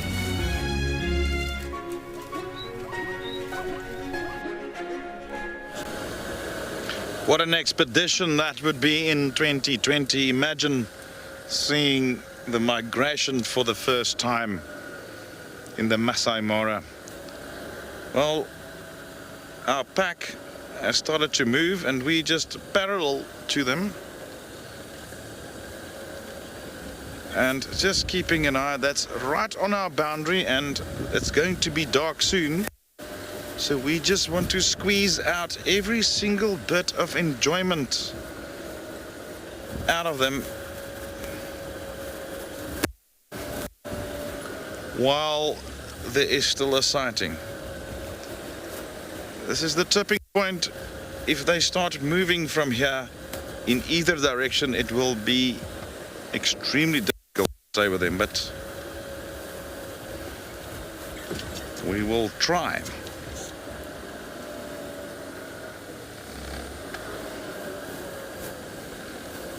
So now they're walking normally. Normally they just have one gear and there they go again. It's trot and run. Much like my 3.5-year-old boy does exactly the same. Goes and fetch his toys in the room and it's never a walk, it's run and back. And these wild dogs are no different.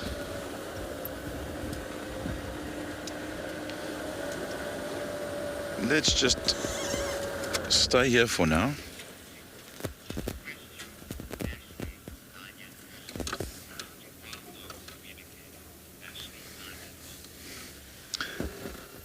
Hello, Ashley. Wild dogs communicate just like your dog at home and like wolves. They howl, but not in the same way as wolves. It's more like a whoop type of sound. They also make this little chattering sound, close quarters, and then when they also make like that, when dogs sort of cry, that little high-pitched sound. So they also have a bark. They do bark as well, but it's not a loud bark like a domestic dog. It's more like a rasping, very sort of lower-pitched type of bark, and it's not as loud. And they also growl, just like domestic dogs.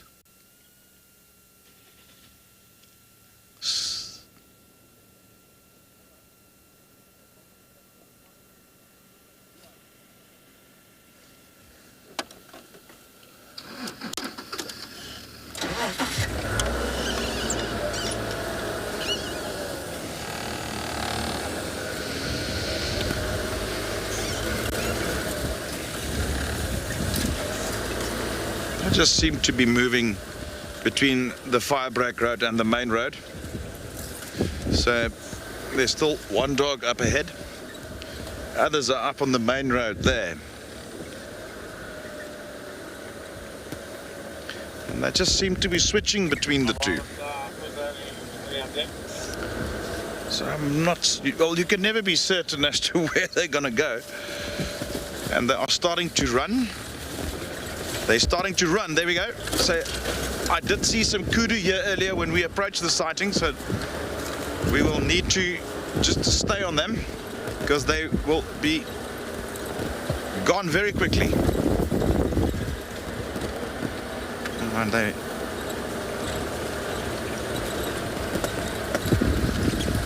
alright, doesn't seem like they were actually chasing something. Perhaps something small jumped out, a steenbuck, or I did see kudu here when I was approaching this area earlier en route to investigate the reports of the wild dogs. So let's just wait.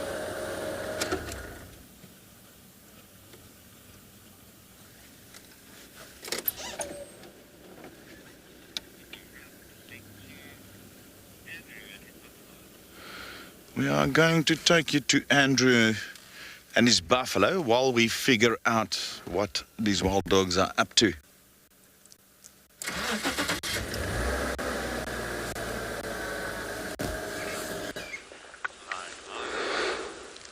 So we're still sitting here with the herd of buffaloes. Interesting that, you know, these animals, when they're not actually been pushing too much or been pushed a lot by the older cats, and then you can also tell their behavior, how they chill and how they take it easy.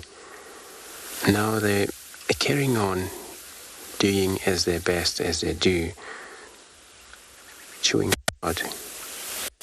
And that chewing cud is that they would probably just gonna carry on and on. The whole night they would do that. So a lot of their food when they eat, since they have 4-chambered stomach, which most of the antelope, but also include the cows, the sheep, goat, these are the den and ruminant animals.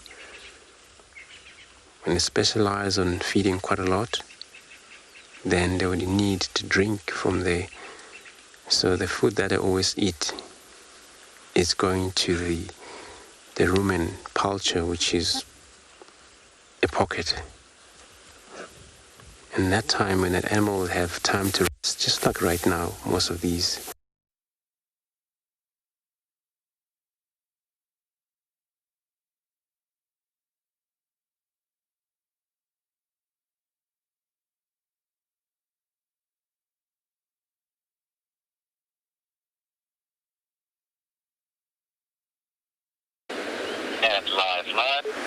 Sorry about that, guys. I'm sure that we'll get Djuma back. I think it was Djuma in a little while, but for now we just have some really awesome views. The scenery is just magnificent here. Oh, hi, you can see me.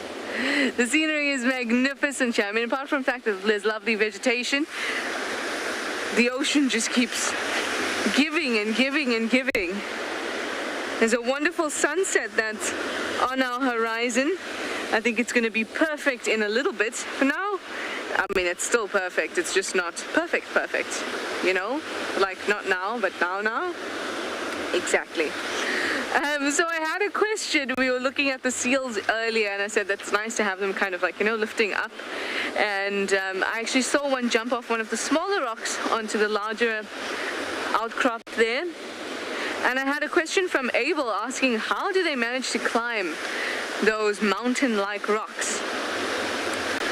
Well, two things. Firstly, the rocks are pretty smooth, so they do manage to pull themselves up sufficiently.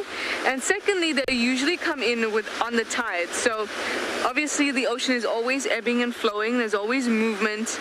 And so it tries to get onto the rock at a time when the tide line is at its highest for that moment. So it doesn't wait till high tide to get onto the rock, but what it does is in the moment of the movement here, it waits till the highest point in order to propel onto the rocks.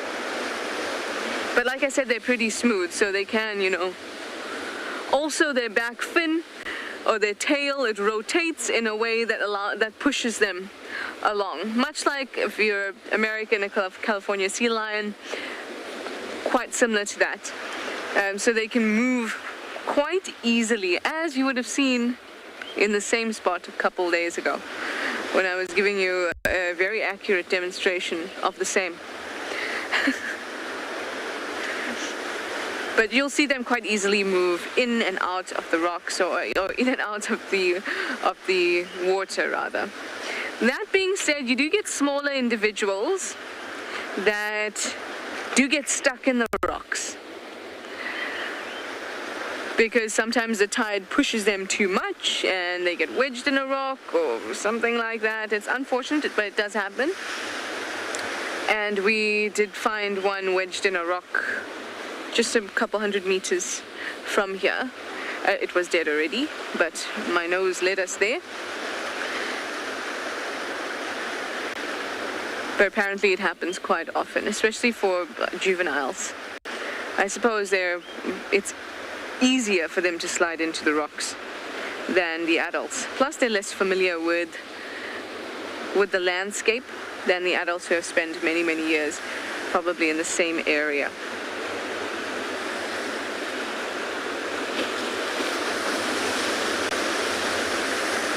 The sound is just so beautiful.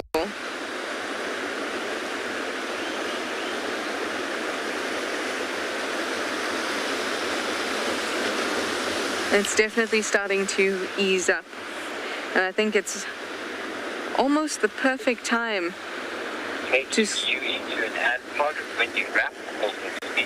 to start watching the sun. I think a couple more moments and it'll get nice and low and we'll get a beautiful, beautiful sunset.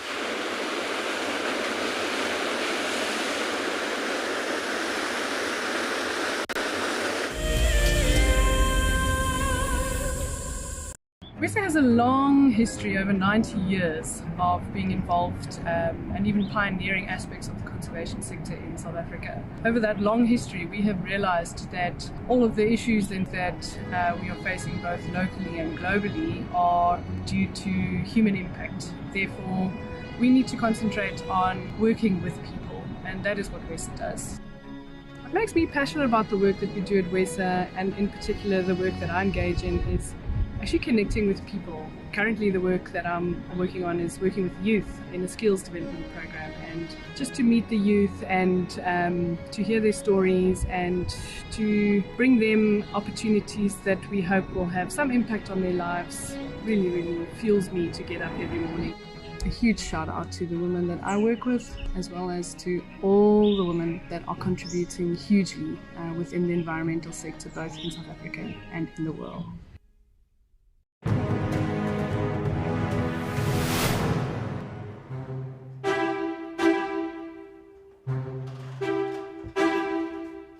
Our competitors are in the room behind me right now for the birding challenge, where they have to look at pictures and identify the birds and then separately listen to bird calls and identify them.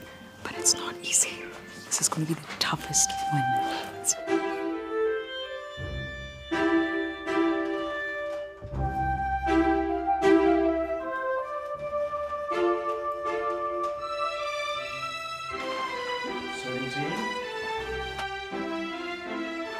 Here we have the previous year's winners.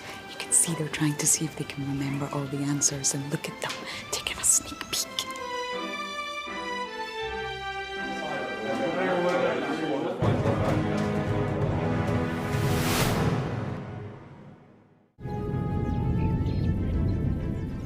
Oh, it's going to be in trouble now. Oh, this is unbelievable stuff. Here comes a hippo in too. Go, Impala. There's a hippo coming in. I can't believe what we're seeing here. This is what we normally see in East Africa. It's all over. Hippo leaping at the crocodile now. Everything's gone underwater. Expect the unexpected here on WildEarth Daily.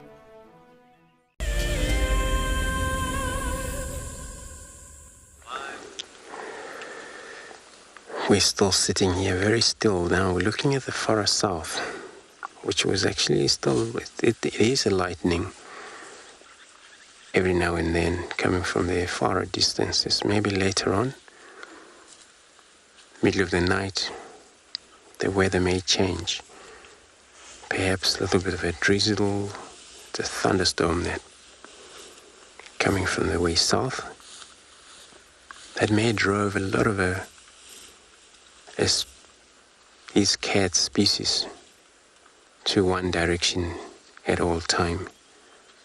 So since then, if the wind blows from the south, anything that we have in Djuma, in cat species, if they're going to hunt towards the south, and they always approach the wind due to the hunting methods that they need to smell what is in front of them.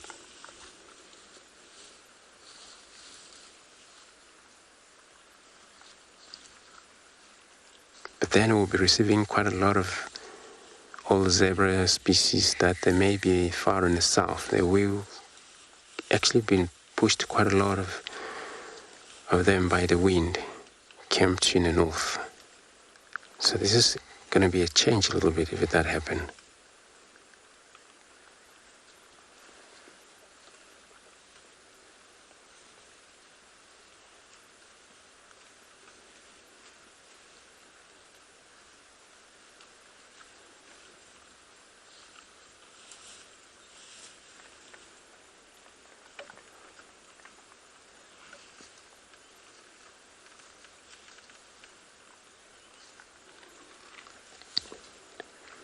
And it's the darkness that we always talk about when it's dark. And then all cats, they practice their energies. And they're very good in it, able to move when it's dark. And they trust that quite a lot, that they all blend in. So it's all about camouflage when they don't want to move too much in the sun due to the hot, but also they come visible.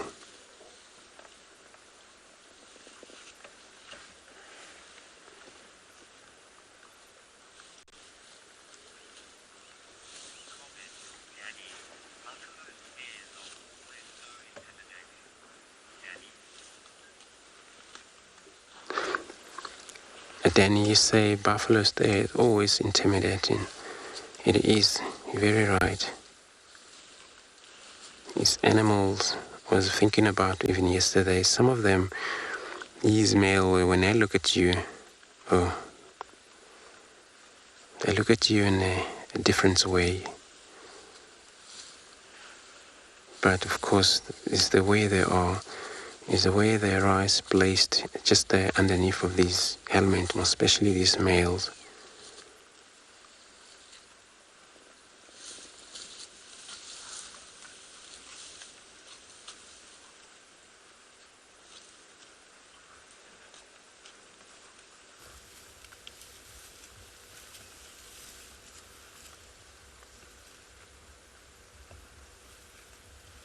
It's cool that a true card even standing up. These animals, they're born pretty much strong and be ready in half an hour to wobble around this young one, trying to find milk from their mother.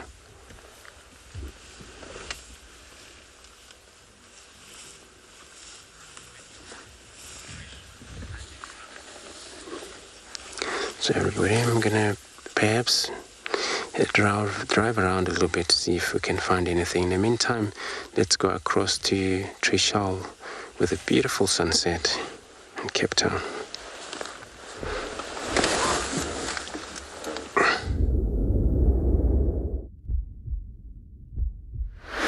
I thought that we could just enjoy these wonderful silent moments with the setting sun that's looking so pretty. Just take this time to kind of recalibrate, remember how lucky we are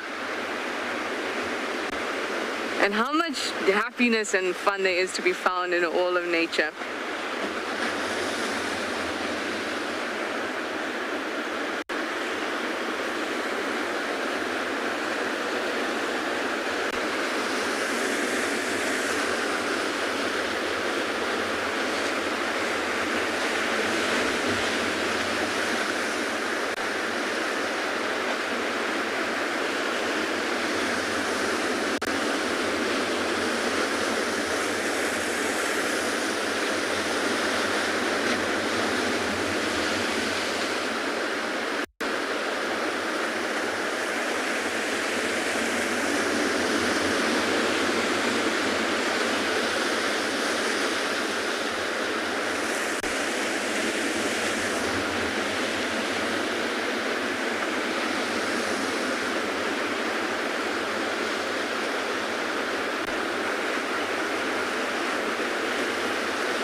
So peaceful. Apart from my half chuckle through that. I'm so sorry about that if you did hear me half laugh and then try very hard not to laugh, and that's because I'm standing on a different plane to Jason, because we unfortunately, while climbing over some rocks to get you a nice shot, dropped the sandbag that we used to rest the camera on down the slope. So I'm now down the slope trying to get it.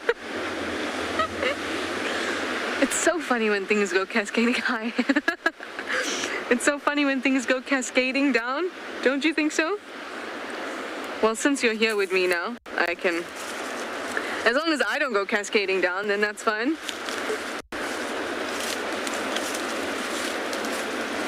I'm just gonna go through this. I'll pick it up. I promise I'll be back.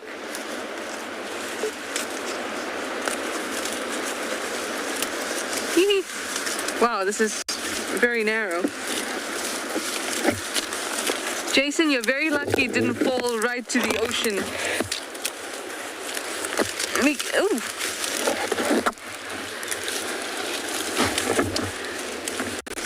When you rap, almost speaking. Success.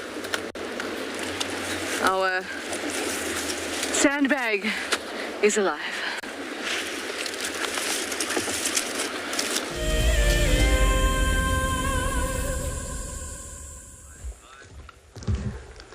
So now we have left the buffalo there, and then we're going to search a few roads here in case these lines are not far from them.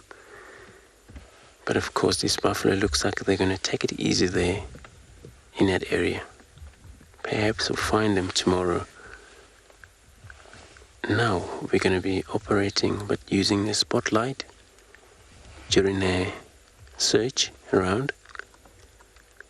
But if we found any of the nocturnal animal, then we're going to switch the spotlight off, and then still continue use our infrared light, which that is only actually easy way to spend time at night with the animal without any affecting them.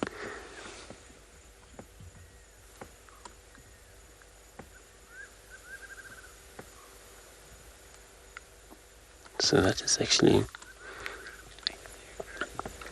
So everybody, I'm going to carry on. So let's go across the crease.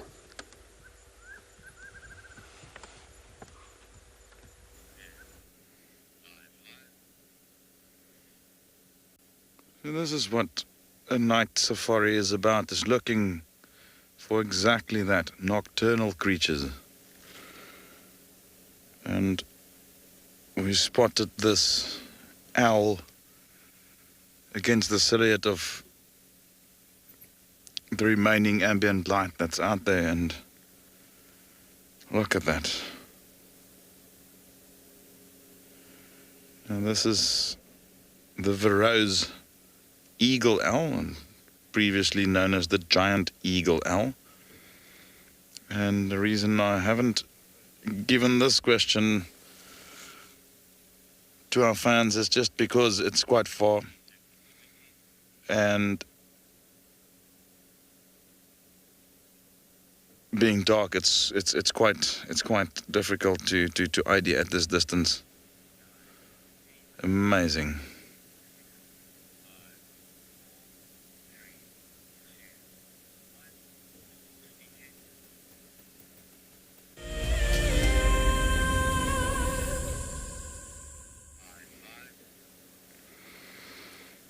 After the excitement with the wild dogs, we decided to just ease it back slowly to camp, just round the day off in a more relaxed fashion, and we spotted this eagle owl up in a tree against the little bit remaining ambient light. Now, I'm going to tell you what this is. This is a Verreaux's eagle owl, previously known as a giant eagle owl. It's a tricky one to ID at this time of night, therefore I decided to just get it out there. And I've just bypassed 3 scrub hares, and I'm wondering if he's not looking at them as we speak.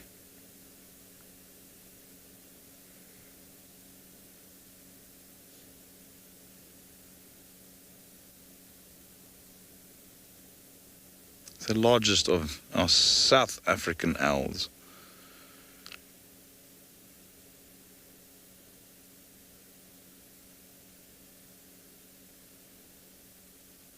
Just to give you a bit of a comparison, its head is about the size of a large grapefruit or pomelo. It's the only thing I can think of at the moment, but just to give you an idea of the size.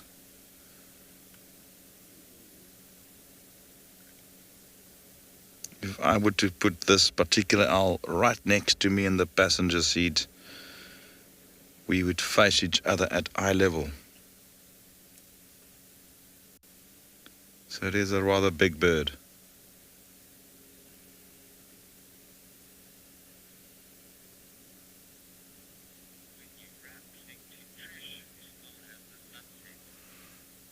Well, it's already dark here at Djuma, so we're going to link to Trish just to experience that last little bit of Cape Town sun.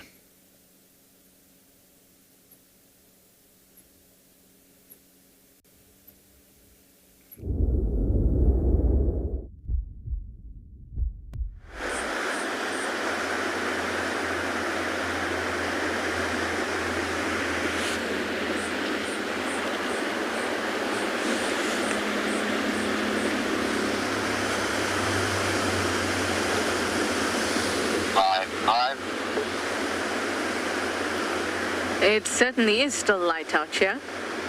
We're very lucky. And it's beautiful. Of course, it's the last few moments of light as the sun starts to sink behind the horizon, but the play of colors is just magnificent. I love it. Oranges, blushes, pinks, peaches, and then of course these violets and hints of blue every now and then. Oh, love it. Absolutely love it.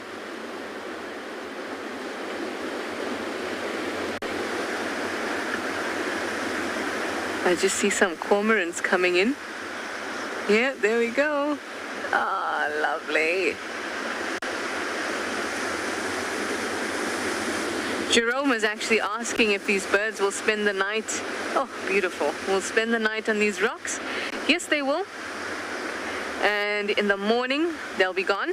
They don't always specifically spend the night on these rocks. Sometimes when it's really windy, they might choose different rocks to spend the night on, but they are colonial. These are Cape cormorants. These ones are very nice and evenly spaced.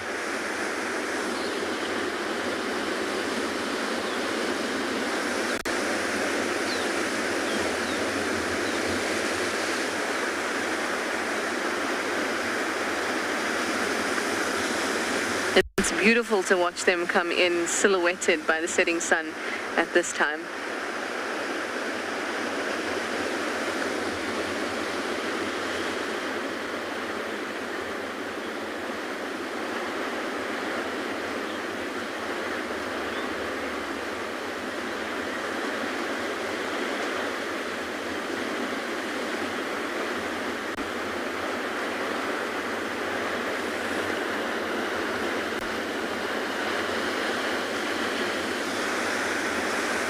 Too pretty.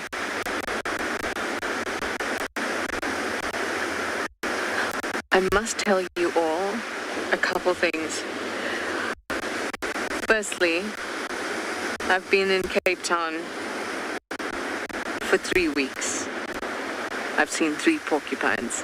It's possibly the same porcupine, but I've had 3 occasions where I've seen a porcupine. Number 1.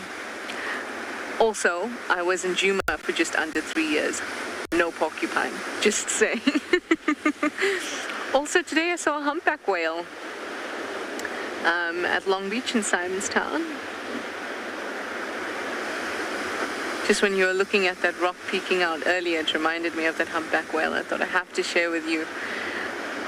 all these wondrous things I've been experiencing while I've been in Cape Town. The porcupine on my street, though, is the best.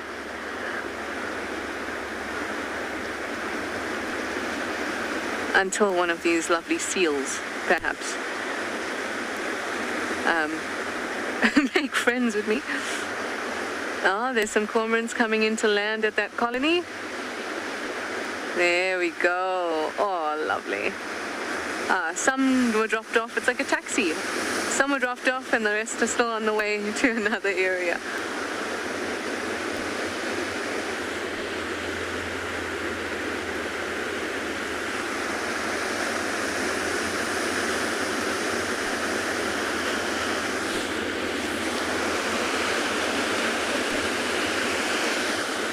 You can actually see that almost all the rocks are now dotted with cormorants or seals, the occasional gull creeping in there too.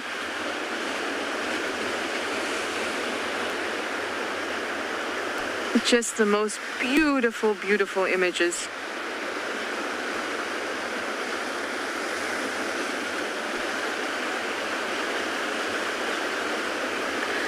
It looks like, I always like the moment when the sun just dips down on the horizon, and it seems like we're almost gonna get it.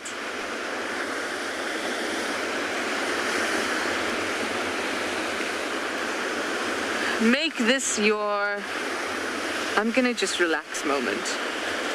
Think of nothing else except that movement of the sun.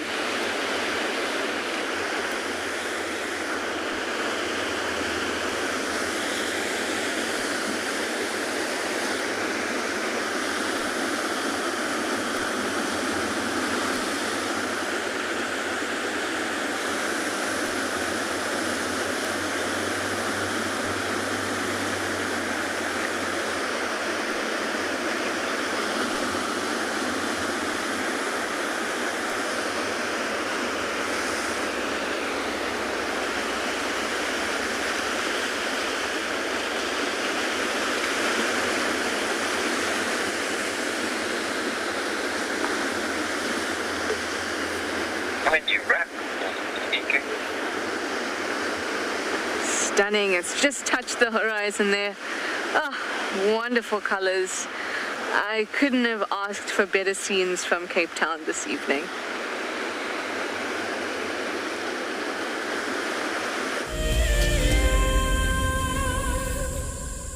The Masai Mara in Kenya is an iconic wilderness filled with life.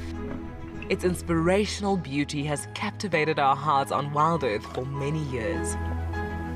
While this season of the world's greatest migration has been missed, WildEarth is preparing a spectacular comeback in 2022. For the first time ever, WildEarth will be running expeditions to Kenya's Masai Mara throughout the 2022 migration season. Hosted by David Githu and Isaac Rotich, you could be a part of the team that shares the wildebeest migration with the world, live on WildEarth's daily safaris.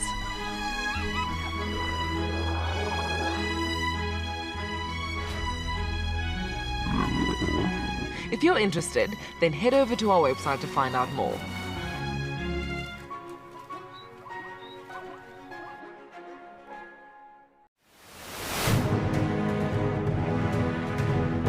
For me, the best part about being a guide is being able to live out in Africa's wild places and being able to share that with people.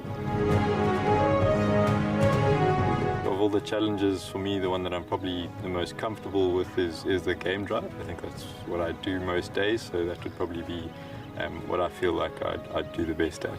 It's like someone's put little Lego blocks up there and made this perfect little sort of statue, and there's another one further along as we drive. One of the challenges I'm the most nervous about would probably be shooting. I think on the day there's always quite a bit of pressure and intimidation, always associated with it, but I guess we'll see how it goes.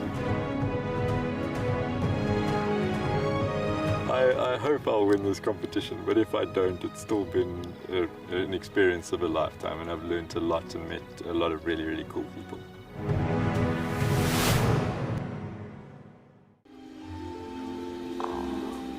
goodness, look at its wobbly legs. Oh, I don't believe it. I can't believe we've actually seen it. Oh my goodness. Oh, careful, careful, careful. Oh no. Oh, it's okay, little one. Okay. Expect the unexpected here on Wild Earth daily.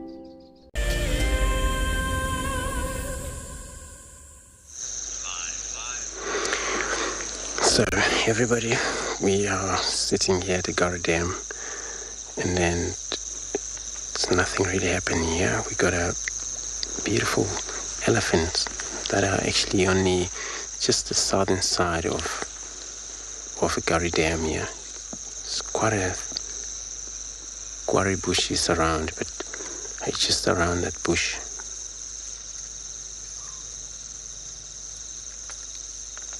They're doing their best of feeding. It's not always been a great sighting at night of elephants,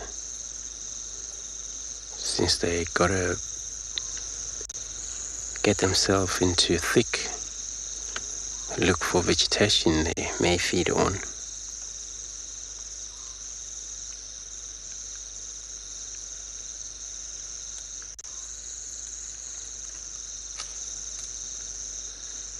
Can only hear them, but they are around.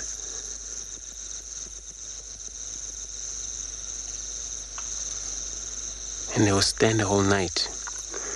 Oh, there is more of them there. And they stand the whole night, eat. But this is also including the midday. There are also feeding too much during the day, and less time for them to rest.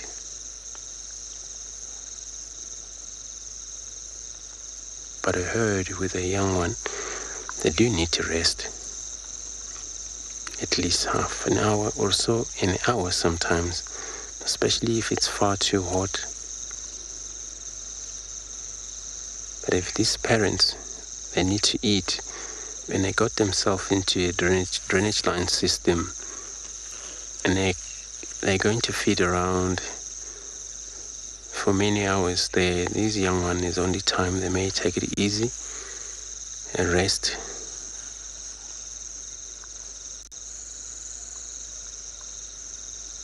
But when they started to get mobile, they move so much around.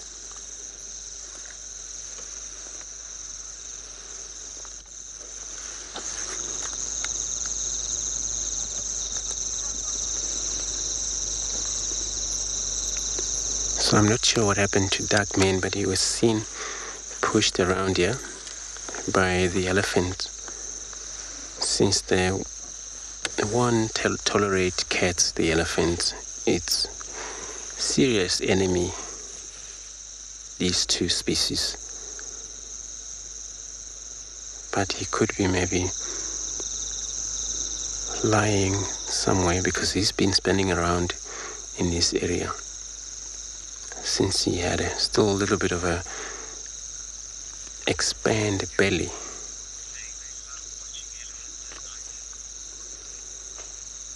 So everybody is saying you love watching elephants at night, and it's so cool. You're able to see how they interact, especially in the dark.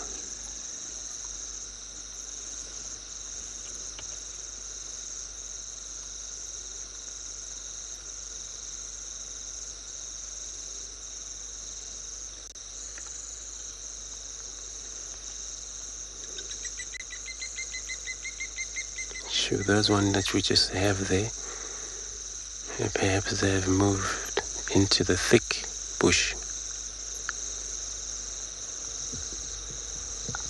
So if they decided to take it easy along this drainage line system, then they would have probably going to move maybe slightly south, but maybe along the drainage line system, depending on what they need in a drainage line. If these are reeds that are in a drainage line, or some sort of the plants that they may need.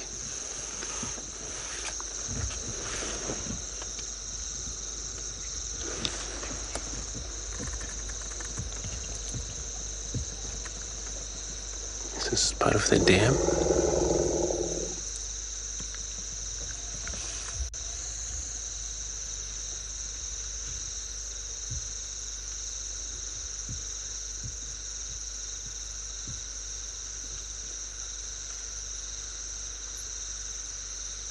It's a beautiful communication of these elephants there. It's all about getting to know where the other members are. That's why they make such a sound.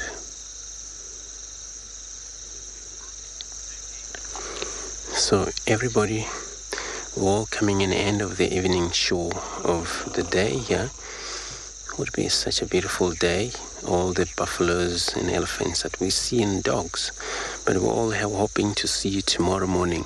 And it was really a privilege to have you all on board. But from us, we're all going to see you tomorrow morning. Goodbye for now.